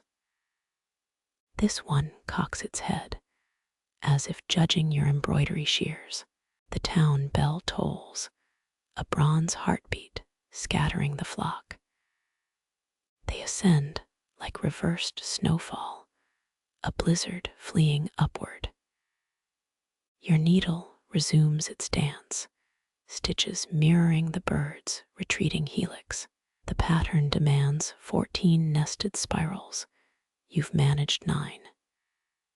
Each twist exacts a price. Your knuckle cracks echo the belfry's last chime. Cold tea forgotten, you dip thread in beeswax to strengthen the passementery. A 1634 plague pamphlet claimed starling feathers in one's mattress, warded off miasmas. You pluck a stray quill from the windowsill, tuck it behind your ear for luck. Flame shadows stretch your candle, shrinks to a nub. The abbey's laundress swore starlings mimicked her dead husband's whistle. You attempt a faltering melody. The remaining birds erupt into cacophonous rebuttal. Dusk stains the lace gold. The spirals finally meet at the 12th loop. Your fingers cramp. A textbook, lacemaker's claw worthy of Harlem's medical engravings. The starling returns, pecking at its reflection in the glass. You snort.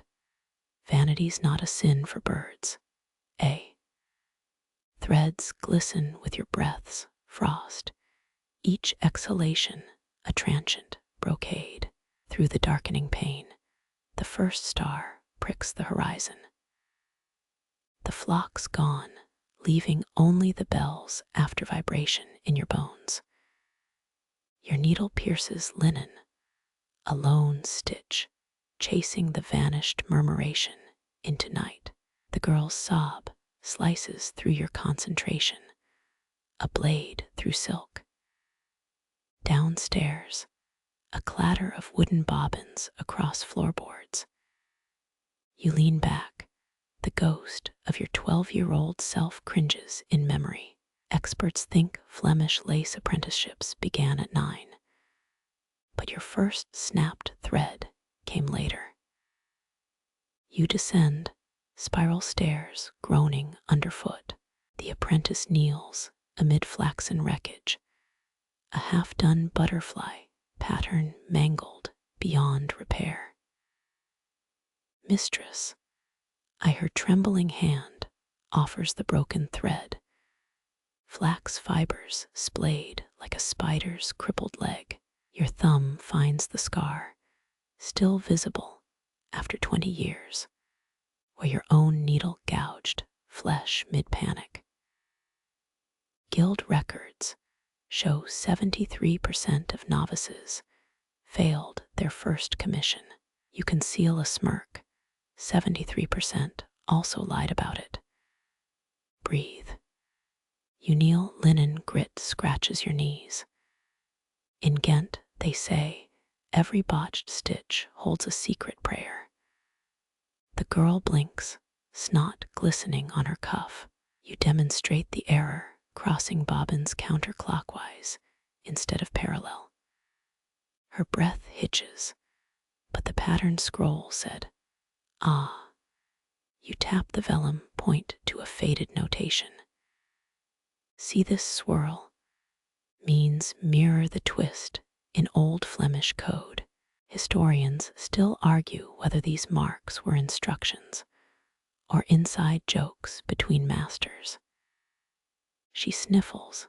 My brother said lace making's for dimwits. Is that so?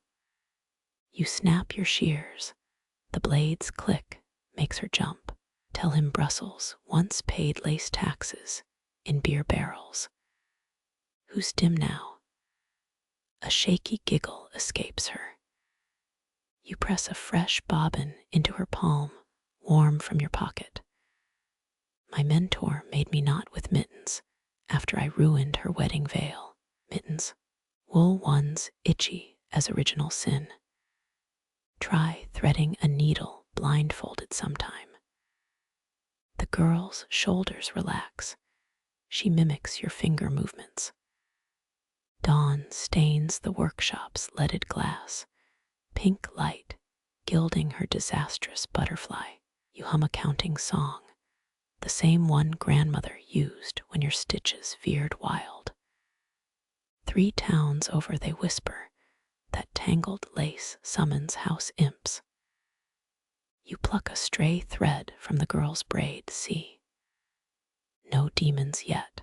Her next attempt creaks with tension, but holds. Through the window, the baker's son sweeps flour from his stoop. His glance lingers, you cough pointedly. The girl's ears turn scarlet, needle slipping. Eyes on the pins, you swirl her teacup, cold chamomile ripples. I once sewed a bishop's cuff to my underskirt. 2 hours of mass before anyone noticed. Her laughter startles a sparrow off the windowsill. The repaired butterfly emerges, lopsided but intact. You bite back perfectionism. Let her tie the final knot. Upstairs, your own unfinished lace awaits. The girl curtsies, threads a farewell. You wait until she's gone, then dig out your first botched sampler from the cedar chest. Faded stains mottle the linen wine or blood. Even now, you can't tell. The hourglass whispers, each grain a tiny judgment. Your fingers fly, bobbins blurring into copper streaks in candlelight. 20 threads crossed, 32 knots per square inch. Flemish guild rules demanded this precision, or your work got tossed in the Scheldt. Cool air nips your neck. You don't shrug it off. 3 spools dwindle to 1. Some claim medieval lacemakers worked barefoot to feel thread tension through floorboards. You flex chilled toes. Maybe they were just broke. Midnight oil stains your thumbnail, a blue-black badge. The lace blooms, each loop mirroring Bruges canal bridges. Your stomach growls. Supper's cheese crust still congeals on the sideboard. A spider descends its silk, glinting across your work. You freeze, comparing your flax to nature's design. Historians still argue whether humans copied lace, patterns from arachnids, or vice versa. The intruder retreats, your thimble becomes a makeshift bell jar. Moonlight bleeds through shutters, ghostly stripes over half-done scallops. Your needle slips, pricks the spider's prison. An amber bead wells up blood or tree resin. Candle wax cataracts blind the brass holder. You carve them free, paraffin crumbs littering the table. 17th century will show lacemakers traded wax scraps for indulgences.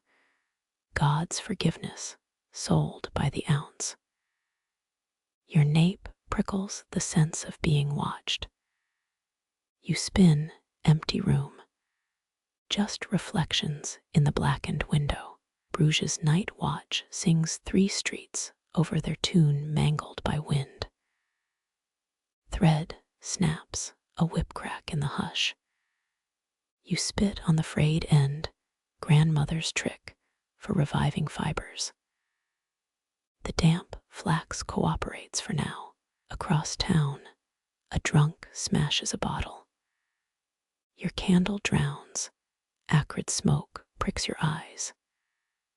Matches rattle in their tin. Each strike flares white-hot behind your lids. The new flame reveals a mistake. 19 knots off pattern. Teeth gritted, you unpick 2 hours labor. Renaissance court records mention lace, so fine it dissolved in rain. Did weepy brides invent that myth? Dawn's first, sparrows cheep, you ignore them. Owl hoots yield to rooster crows. The lace lengthens, a frozen river across your lap. Your bladder protests, you cross your ankles tighter. Sunlight licks the horizon, crickets fall silent mid-chirp. The final knot throbs, a raised welt on perfect linen. You slump, spine popping like a harp string. Downstairs, the baker's bell jingles. Your hands, crusted with wax, shimmer like dragon scales. You flex them, the lace sways, casting web-like shadows over floorboards. Some claim unfinished lace traps, departing souls. You drape the cloth over the dormant loom. Its ivory waves, begging for morning's touch. Sleep whispers, but your fingers still twitch, weaving dreams only bobbin carriers know. The brass knocker rattles, its wolf head grin bites oak. You grease flax between thumb and forefinger, ignore the sound. 17th century nobles insisted on gold threads in lace, as if sunlight could be plated. Your last commission for the burgomaster's wife, tarnished within months. Boots stomp the stoop, mud sloughs onto scrubbed stone. A courier's voice booms through. Count of Flanders commands 50 ells. His vowels curl rotten plums dipped in syrup. You press palms to the table, lindenwood grain anchors you. The latch trembles. Guild ledgers from 1503 list 9 lace makers executed for refusing noble orders.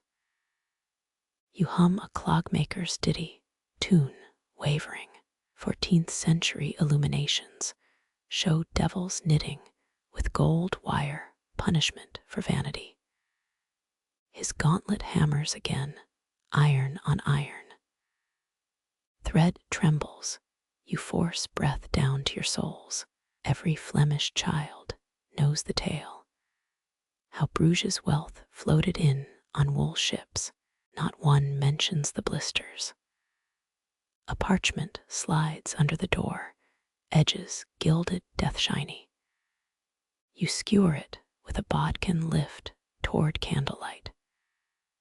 The Count's seal oozes crimson, like jam smeared by a child's thumb.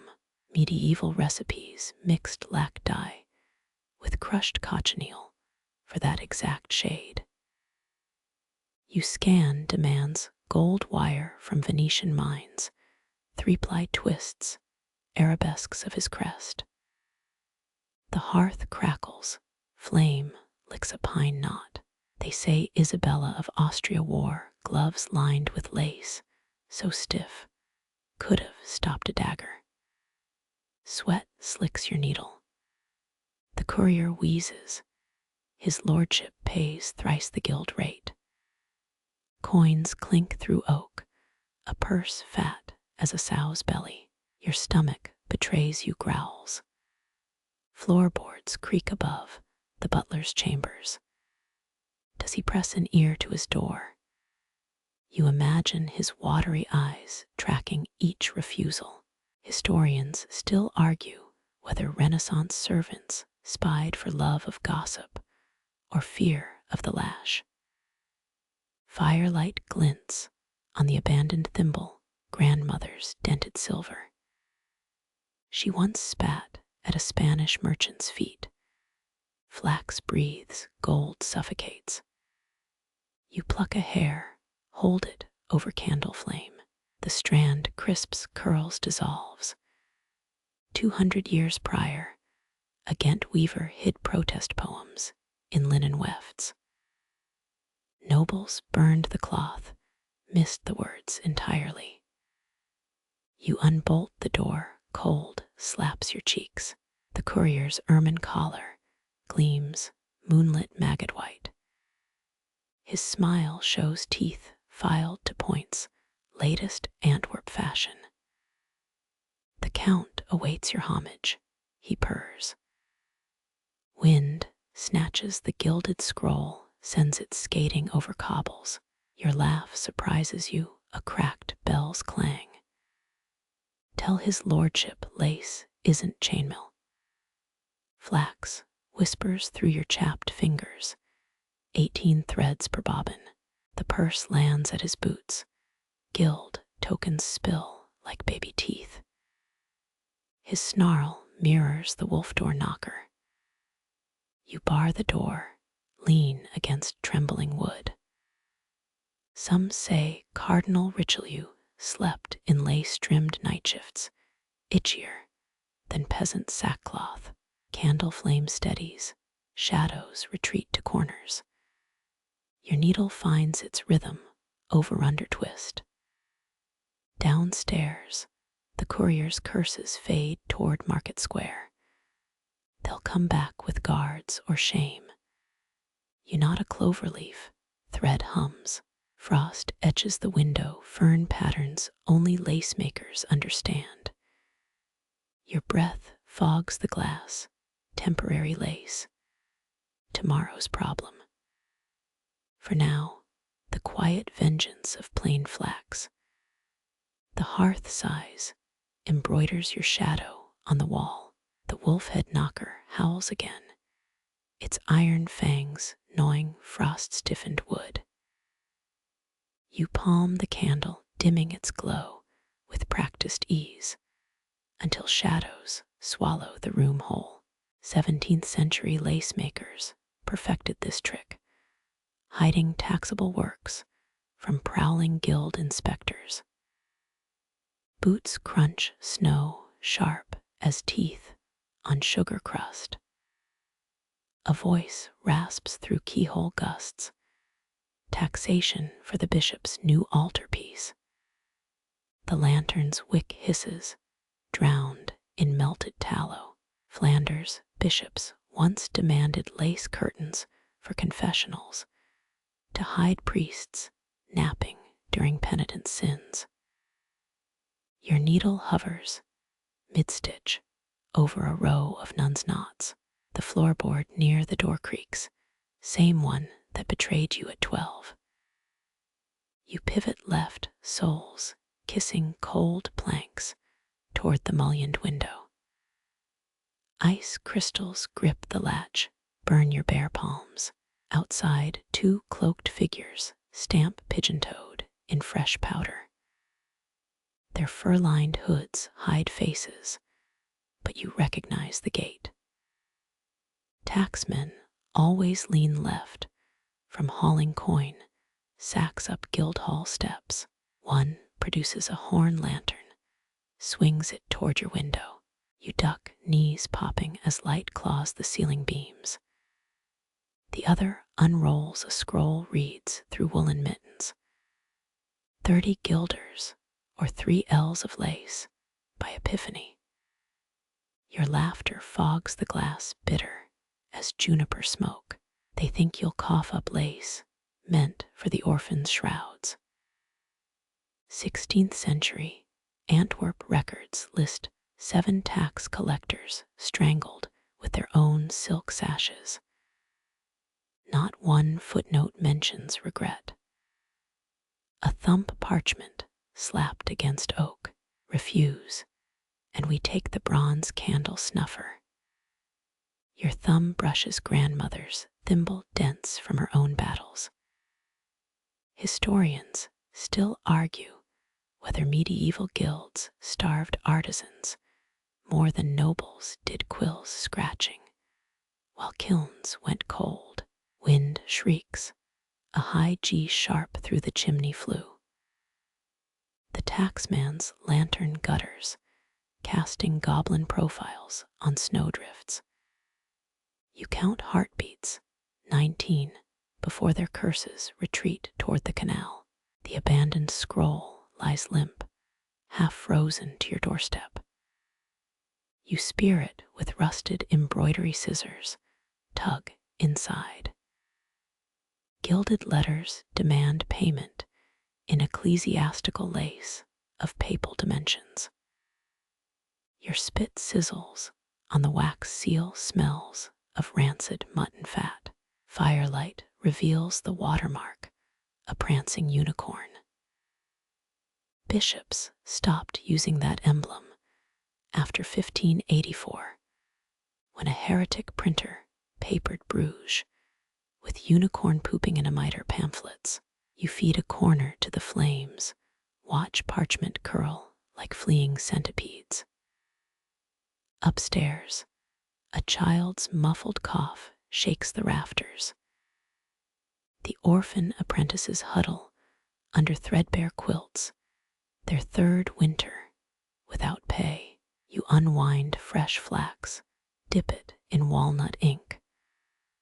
Across the street, shutters crack open, then snap shut. Your needle dances, chain-stitching obscene hedgehog shapes into the commission. Let the bishop explain why his altar cloth bristles with spiky mammals. Mice skitter behind the wainscot, nibbling threads you purposely dropped. Dawn's first bruise purples the eastern sky. You fold the sabotaged lace, tie it with straw string. The tacksman will be back, but Epiphany's weeks away. Tucking the bundle behind a loosened brick, you grin. 3 streets over, a town crier's bell taints the silence. Some say the bishop's mistress wears lace drawers stitched with Luther's 95 Theses. Others claim she goes bare-legged to spite him. Your candle expires, wick drowning in wax. Shadows reclaim the room, old friends who never demand tribute. Needle calluses catch on linen, a tactile counting song. Outside, snow resumes its silent annexation of the world. Your fingertips brush the iron key's teeth, still warm from its hiding place beneath the floorboard. The linen chest exhales lavender and cedar as you lift the lid, a centuries-old breath. 17th century Flemish households swore by dried lavender, not for romance, but to deter moths with gourmet tastes. Sachets tumble out, faded violet bundles tied with hair-thin ribbon. One bursts against your wrist, releasing a cloud of pollen that glitters in the guttering candlelight. You sneeze twice, echoing the mice scrambling behind the wainscoting. Bless you, murmurs the ghost of your mother's voice, still teasing from memory's attic. The scent unspools a reel of summers, her apron pockets bulging with lavender stalks. You'd plunge your hands in up to the elbows, pretending to hunt for peppermints. She'd pretend not to notice the stolen sprigs pressed into your pillowcase.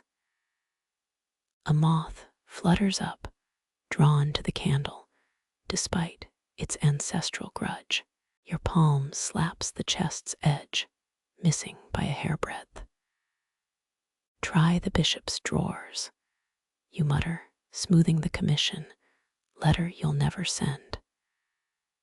Beneath the sachets lies your confirmation veil, yellowed tulle embroidered with indigo bees.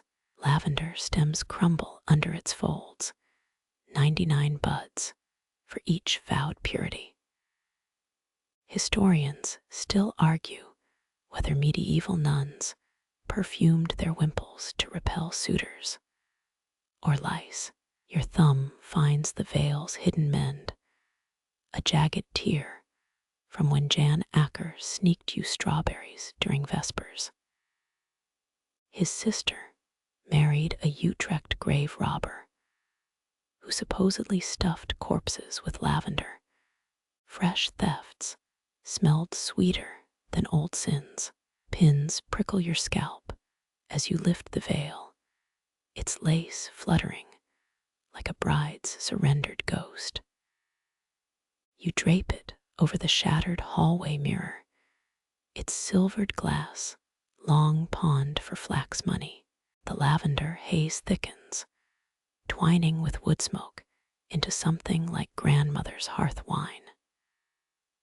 3 streets east, the orphanage's new steeple pricks the bruised sky, its bell stolen from a plague ship.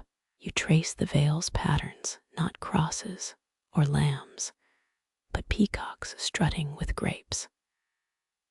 A floorboard creaks, the same symphonic note as your childhood bedchamber. Mice freeze mid-nibble on the fallen sachet. Even vermin know lavender's secret. It masks the scent of fear. Through the warped floor, a girl's laughter rises, Catrian practicing her curtsy for Sunday. Mass her soul's scrape stone, a clumsy rhythm that splits your lips into a smile. You tuck a sachet into tomorrow's lace order. Let her find it wrapping the catechism book. The chest's false bottom resists, wood warped from last winter's damp. A kick to its side releases the panel, clattering like a tavern dice throw. Inside lies the forbidden spindle, Carolingian ivory banned by the guilds for being too pagan. Your pinky tests the spindle's tip, still sharp enough to draw blood.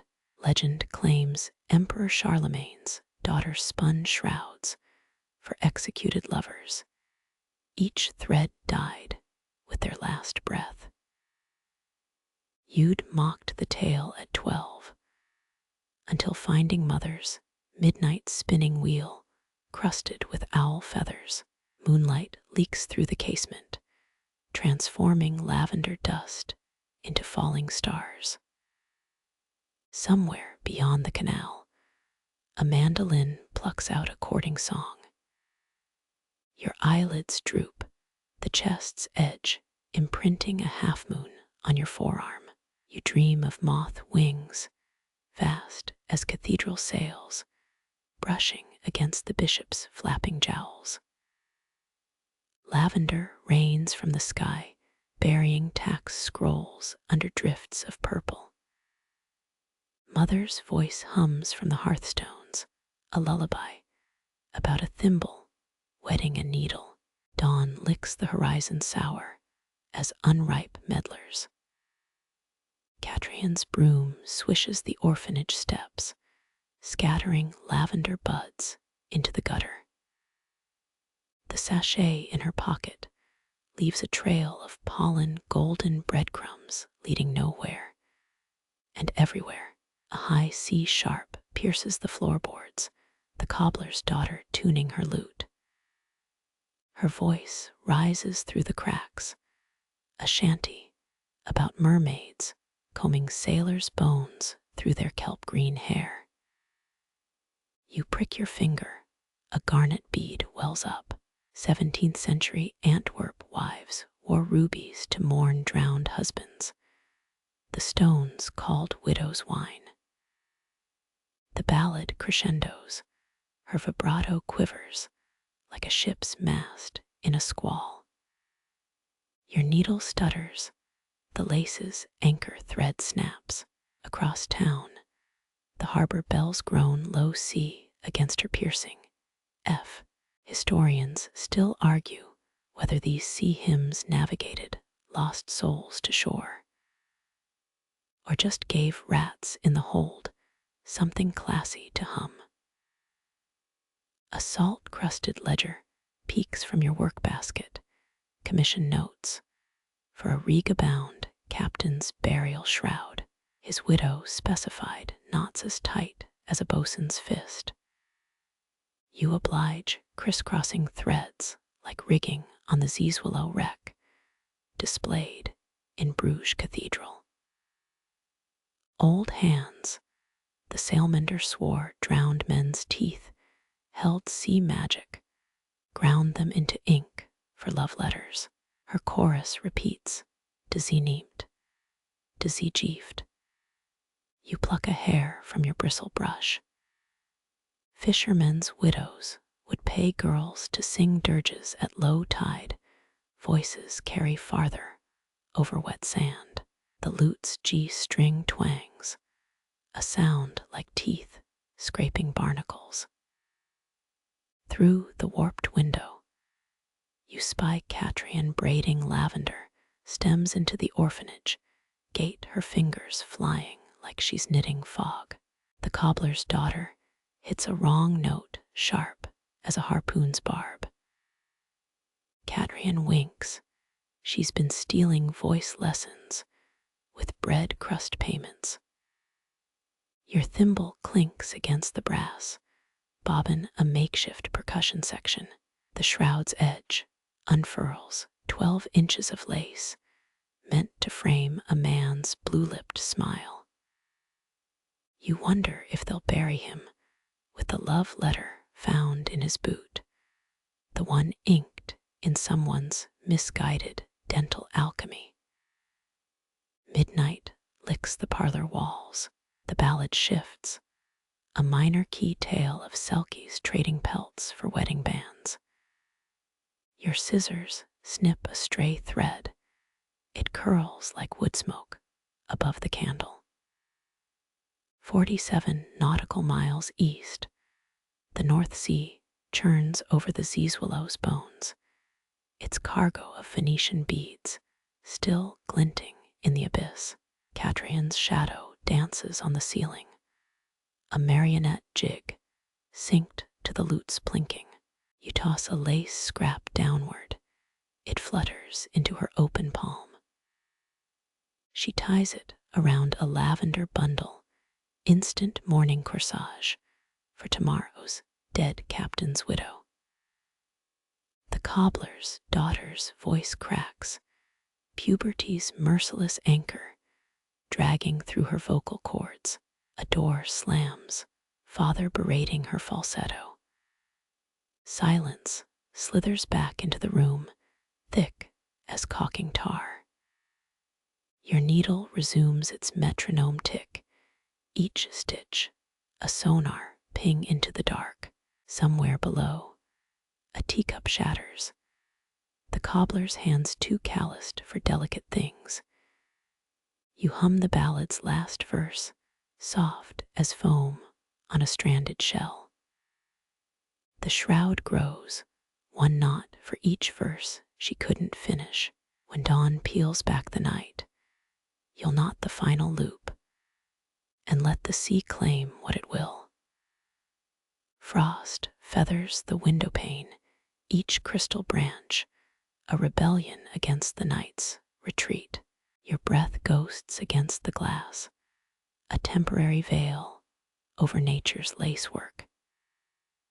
17th century burghers hosted ice fairs on frozen canals, skating vicars, and roasted chestnut stalls where children licked icicles like sugar sticks.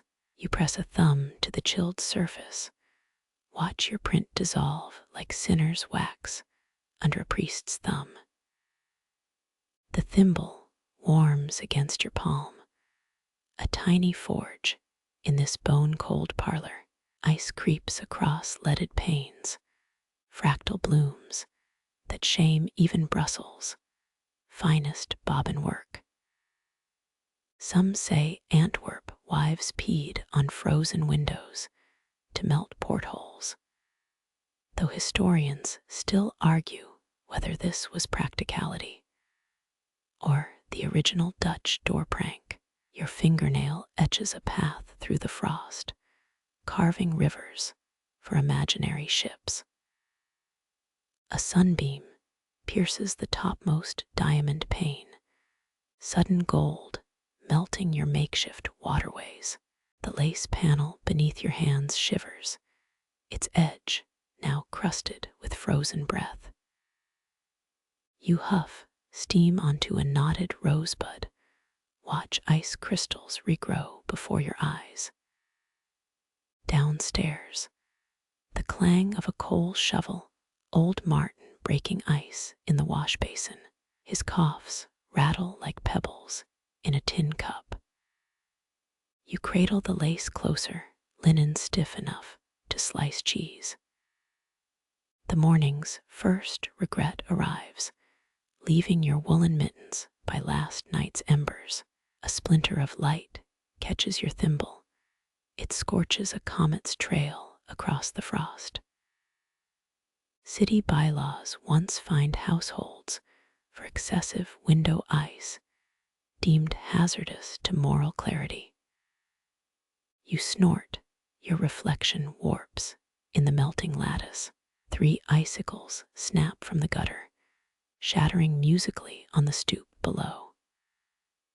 The hearth exhales a death rattle, ashes swirling like dandelion fluff. Your needle stabs through 6 thread layers. Flax fibers squeak in protest. Some lace makers swore frost patterns predicted stillbirths, would burn entire panels if ice formed faces. You squint.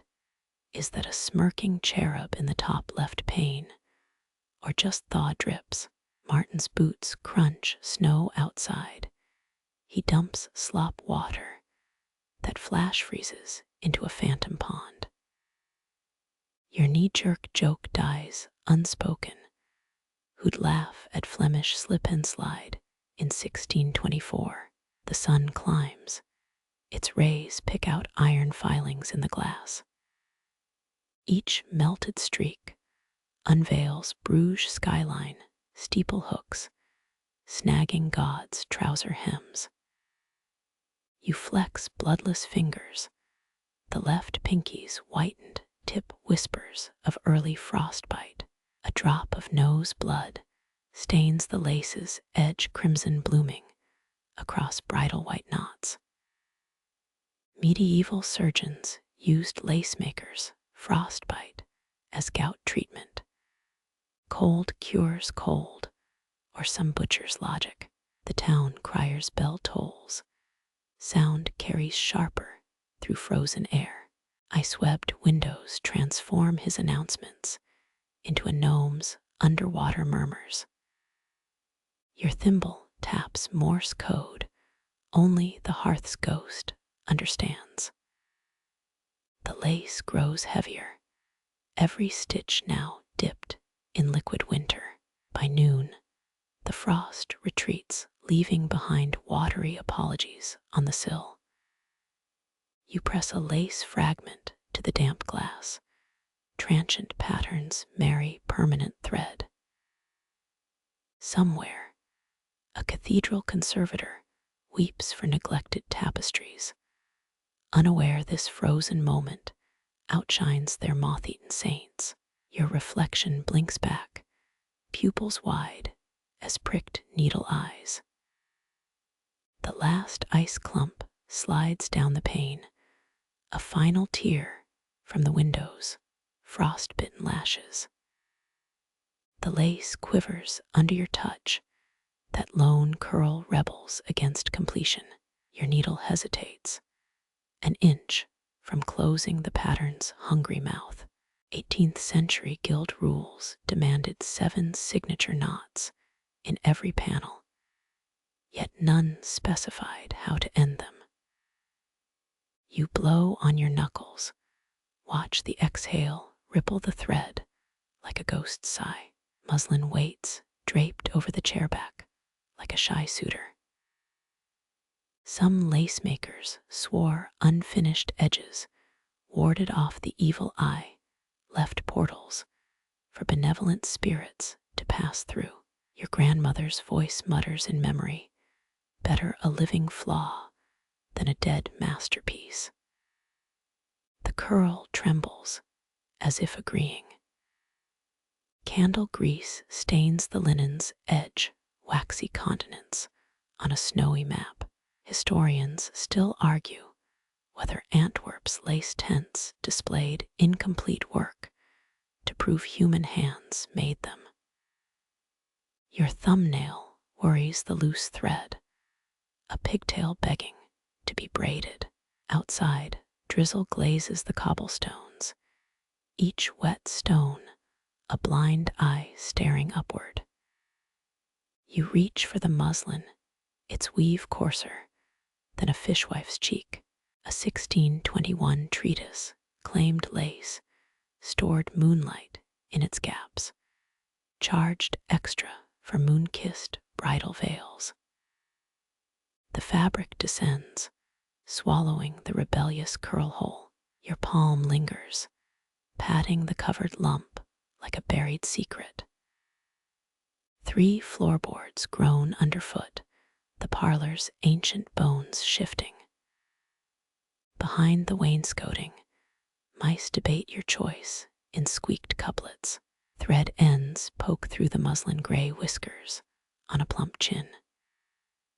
Someone should write a ballad for unfinished edges, third verses forever lost to tavern smoke.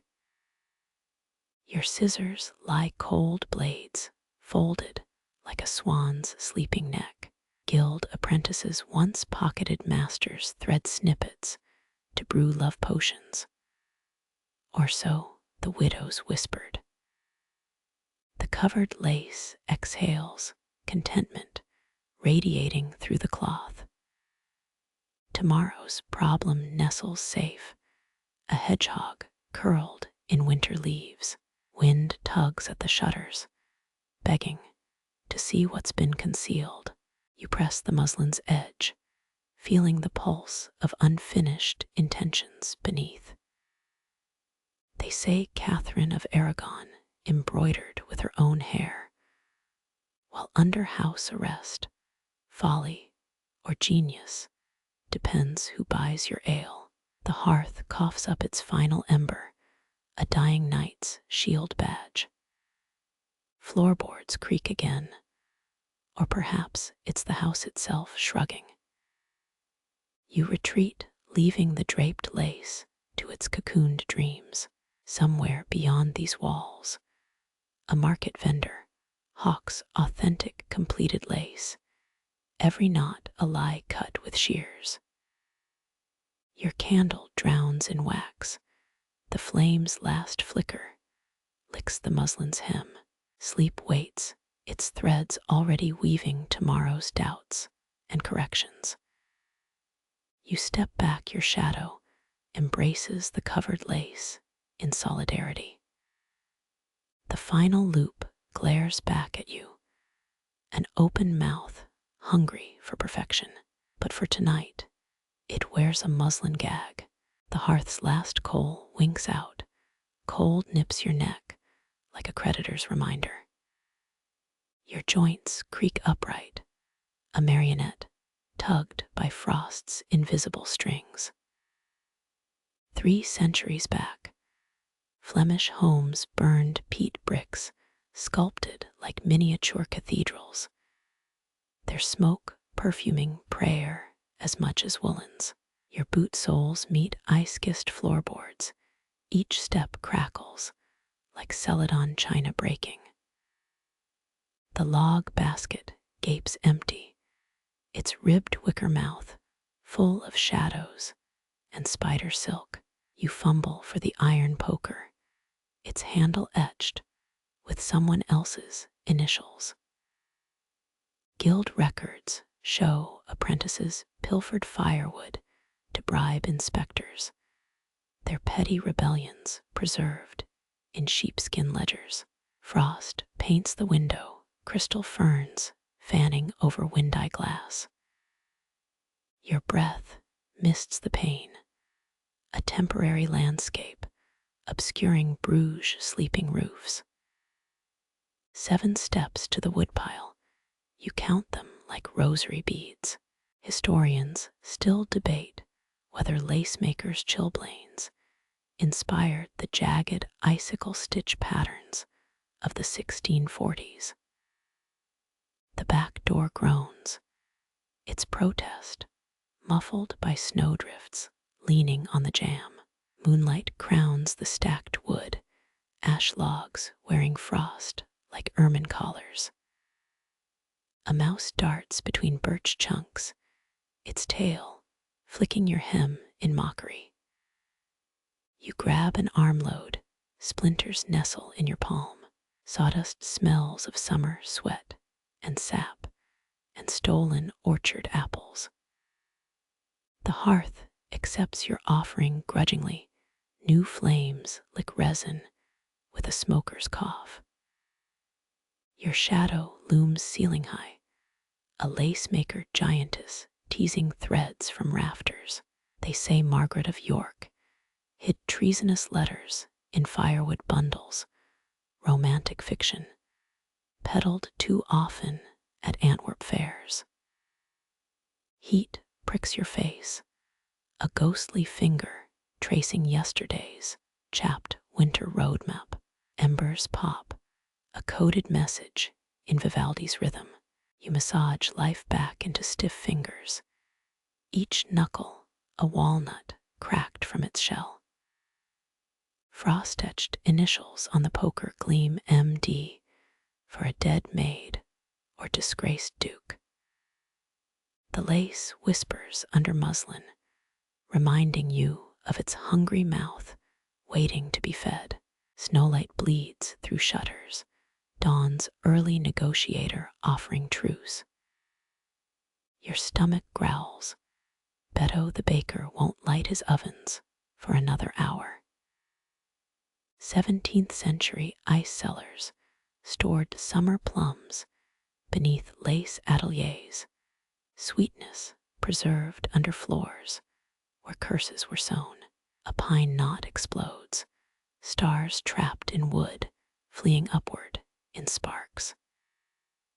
You lean into the fire's rebirth, letting heat unknot your spine twist by twist. Some say flames remember every tree they've ever consumed, arboreal ghosts warming a lace-maker's bent neck. The town's first rooster crows, his off-key aria smothered by woolen clouds. Your discarded thimble rolls hearthward, a silver soldier deserting to the front lines. By the time warmth soaks your shawl's edge, the fire's already plotting its next demise. You stroke the muslin-shrouded lace, its secrets fermenting like forbidden beer. Through warped glass, the eastern horizon bleeds beetroot red. One ember survives, a stubborn sentinel winking as you turn away. The muslin falls away, your fingers meet flax rough as barnacle-crusted rope. These threads came from Riga, Baltic storms still trapped in their twist. Sailors laugh about shrouds stitched by spinsters, never guessing their jest walked into your parlor. The patterned scroll lies heavy professional mourners, required black lace for naval funerals per Antwerp's 1613 guild codes. You thread 14 bobbins, each wrapped in midnight-dyed linen. Their weights dangle, little anchors seeking ocean floors. Historians still argue whether widows' knots symbolized drowned sweethearts or just pulled tighter for salt water. A draft sneaks under the door. It smells of Zealand's mussel beds and tar. Pinheads dot the pillow, steel stars mapping out rigging patterns. Your grandmother called this weave dolphinensteek, dolphin stitch, though you've never seen the sea. Chroniclers claim lace makers smuggled compass roses into mourning lace, hidden directions for lost souls. The town drunk swears he once saw a shroud unravel itself in a Rotterdam storm, knots undoing like a hanged man's rope. Midnight soaks deeper, candlelight reflects in the thimble's curve. You work without counting, letting your left hand memorize the rhythm. Merchant logs list 8-pound shroud commissions, enough lace to swaddle 6 men. Your version stays sparse, 9 rows, like ship timbers stripped by waves. Cold bruise in your skull, you press a warm bobbin to each temple. 17th century apothecaries sold widows balm, goose fat, and crushed pearls for lacemakers' headaches. The hearth coughs, its embers mimic distress flares over Dogger Bank. A knot snags, you spit on the thread, salt moisture borrowed from proper seas. Dawn's first bruise purples the canal, you tie the final hitch. Shipwrights say knots outlast the hands that tie them. You wonder if they meant it as comfort. The lace lies flat, black arcs, mimicking a schooner's ribcage. Guild inspectors would sniff at its simplicity. No crowns, no Florentine frills, just work meant to dissolve in brine. Footsteps crunch snow outside, the corpse bearers arriving early. You drape the shroud over a chair, its edges flutter like cormorant wings. Some say Harlem weavers embroidered names in Morse code knots. You use plain loops. Let the priest guess which saint to invoke. A coin appears under the door, Spanish silver, moist with someone's nervous palm. You pocket the cross-stamped real payment for services unrecorded in any ledger. 3 warships sank last month, their crews' names smudged by a clerk's wine stain. Your lace will hold what the manifests lost. Through the warped window, men in old cloaks lift the bundled corpse. Their mittens fumble, the shroud slips, revealing a boy's smooth cheek, not yet weathered by squalls. Sailmakers claim stitched shrouds hum when submerged, a lullaby for men who died, cursing the silence. You blow out the candle, drowning the parlor in tides of gray. The lace departs, its true, not still singing. The door remains ajar, its hinge froze that day. The Count's physician brought bad claret and worse news. You know whose breath mists the crack. His 4-step shuffle gives it away. 17th century butlers wore iron keys to signal rank. Their jangle warned maids of approaching authority. His key stays silent, wrapped in felt, since Advent, a small rebellion against protocol. Needle pricks sting your thumb, you suck blood away before it stains the lace. Outside, snow muffles the world into cotton batting. His shadow stretches across your work table, a slender bruise against candlelight. Chroniclers recorded masters bedding lacemakers, never the way servants' eyes linger over shared solitude. The west wing fires lit. He murmurs, too rehearsed, as if reading from a household ledger. You nod, threading 6 new bobbins, letting silence answer. His reflection gleams in the silver samovar, a convex ghost with cravat askew. Servants whispered he once studied theology, until a duel over platonics made him trade quills for linens. 3 floorboards creak as he shifts weight, the same trio that betray midnight intruders. You snap linen taut, pretending not to notice his catalog of your movements. Historians still argue whether Flemish housekeepers coded messages in dust patterns, a spycraft of feather brooms and resentment.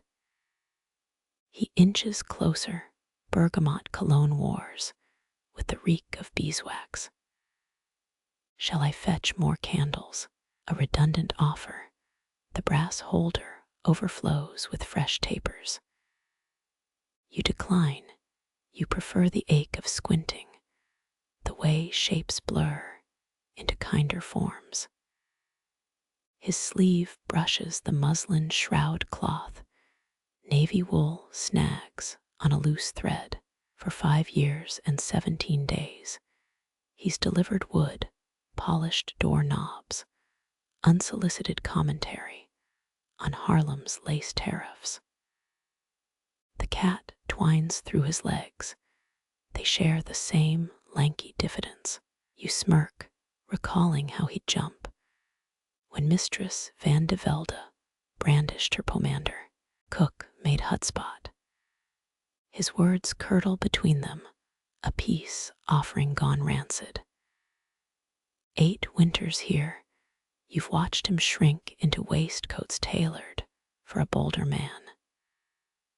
Snowlight whitens his temple streaks, 34 years old, but parchment already. Your thimble clinks the scissor blade, a cymbal crash in the hush. He retreats floorboards singing their betrayal, keychain still mute in his pocket. A 1632 Antwerp broadside claimed servants' hearts turned to lace, all holes and delicate edges. You knot another loop, wondering whose needles punctured his. Midnight peals shake soot from the chimney. He's gone when you glance up. Only his ledger remains, left open to tomorrow's task list. Between entries, a sketch emerges crude, but earnest your hands dancing with thread. The hearth cracks, a log splits into twin flames, companions for 3 breaths before guttering out. Dawn bleeds through the leaded panes. Your candle flame drowns in daylight's gray tide. The final knot cinches tight, a surrender as much as a victory. 17th century lace makers faced fines for working past curfew, their craft deemed too precious for tired hands. Your knuckles crack, joints stiff as the frozen canal below, but the chest awaits. The finished panel lies before you, snowfield pale, its lily of the valley motif crisper than any prayer. You lift the muslin shroud, hesitate before draping it over months of labor. Historians still debate whether Flemish widows wove locks of their hair into mourning lace. Your thumbnail traces a phantom snag, the one flaw only you'll ever know. Outside, a milkmaid's clogs crunch over frosted cobblestones. Her clatter syncs with the Guildhall bell, 6 metallic groans for a workday you've already outstripped. They say lace patterns encoded Reformation heresies, bird motifs for Lutherans, tulips for Calvinists. Your lilies stay silent, politely neutral. Wax pools around the candle's corpse, a crouching snail of spent ambition. You press 2 fingers to its warmth, last relic of the night's vigil. Rotterdam's 1628 tax rolls list 3 lace makers named Nicole, all bankrupt by 30. The ledger's sketch winks from the desk, your threaded hands rendered kinder than any mirror. A floorboard creaks, not the butler's trio this time, just the house settling into daylight. Your spine unkinks, vertebrae popping like a string of dried peas. Guild apprentices once hid love notes in merchants' lace shipments, their inks detectable under candle flame. You fold the muslin tighter, sealing away phantom words. Through the smudged glass, Bruges stirs beneath a quilt of chimney smoke. A barge glides through gray water, its sails patched with cloth older than your grandmother's thimble. You scratch a bee-sting scar on your wrist, the price of stealing honeycomb wax for pinning threads. The chest accepts its burden hinges, sighing like an overworked dray horse. Your key turns 3 clicks, security theater against a world that undervalues such fragile armor. Inventors once patented ever-burning lace-making lamps, crockery. Disasters, all 3 Antwerp houses burned, proving their folly. Cold slithers up your sleeves, dawn's chill scything through woolen layers. You flex purple-stitched fingers, counting hours until they'll grasp fresh thread. A 1613 plague pamphlet claimed lace borders repelled miasmas. Desperate widows stitched them into face coverings. The bed beckons, its straw pallet indented with the fossil of your nightly collapse. You linger tracing the chest's iron hasp, its teeth familiar as your own molars. 16th century nuns secreted forbidden lace in Bible pages. Their abbess traded piety for profit. Somewhere below, the butler's key rattles a teacup. His ledger lies closed now, your sketched hands pressed between rice paper accounts. You spit on the dying embers, hiss of steam, final punctuation to the night's labor. First light gilds the lace chest, transient as the frost already melting on your window. Tomorrow's commission looms, another shroud, another bride's veil, another endless loop of flaxen devotion. For now, your pillow hoards the last warmth, a childhood memory of sunlit linen on a grass rope. Sleep comes not as a guest, but a smuggler stealing what the light permits. The iron key warms in your palm, still humming with yesterday's labor. Guild rules demanded triple lock chests. Craftsmen paid taxes based on thread stockpiles. Your fingers brush rust blooming along the hasp patina of 1,000 sweat-damp palms.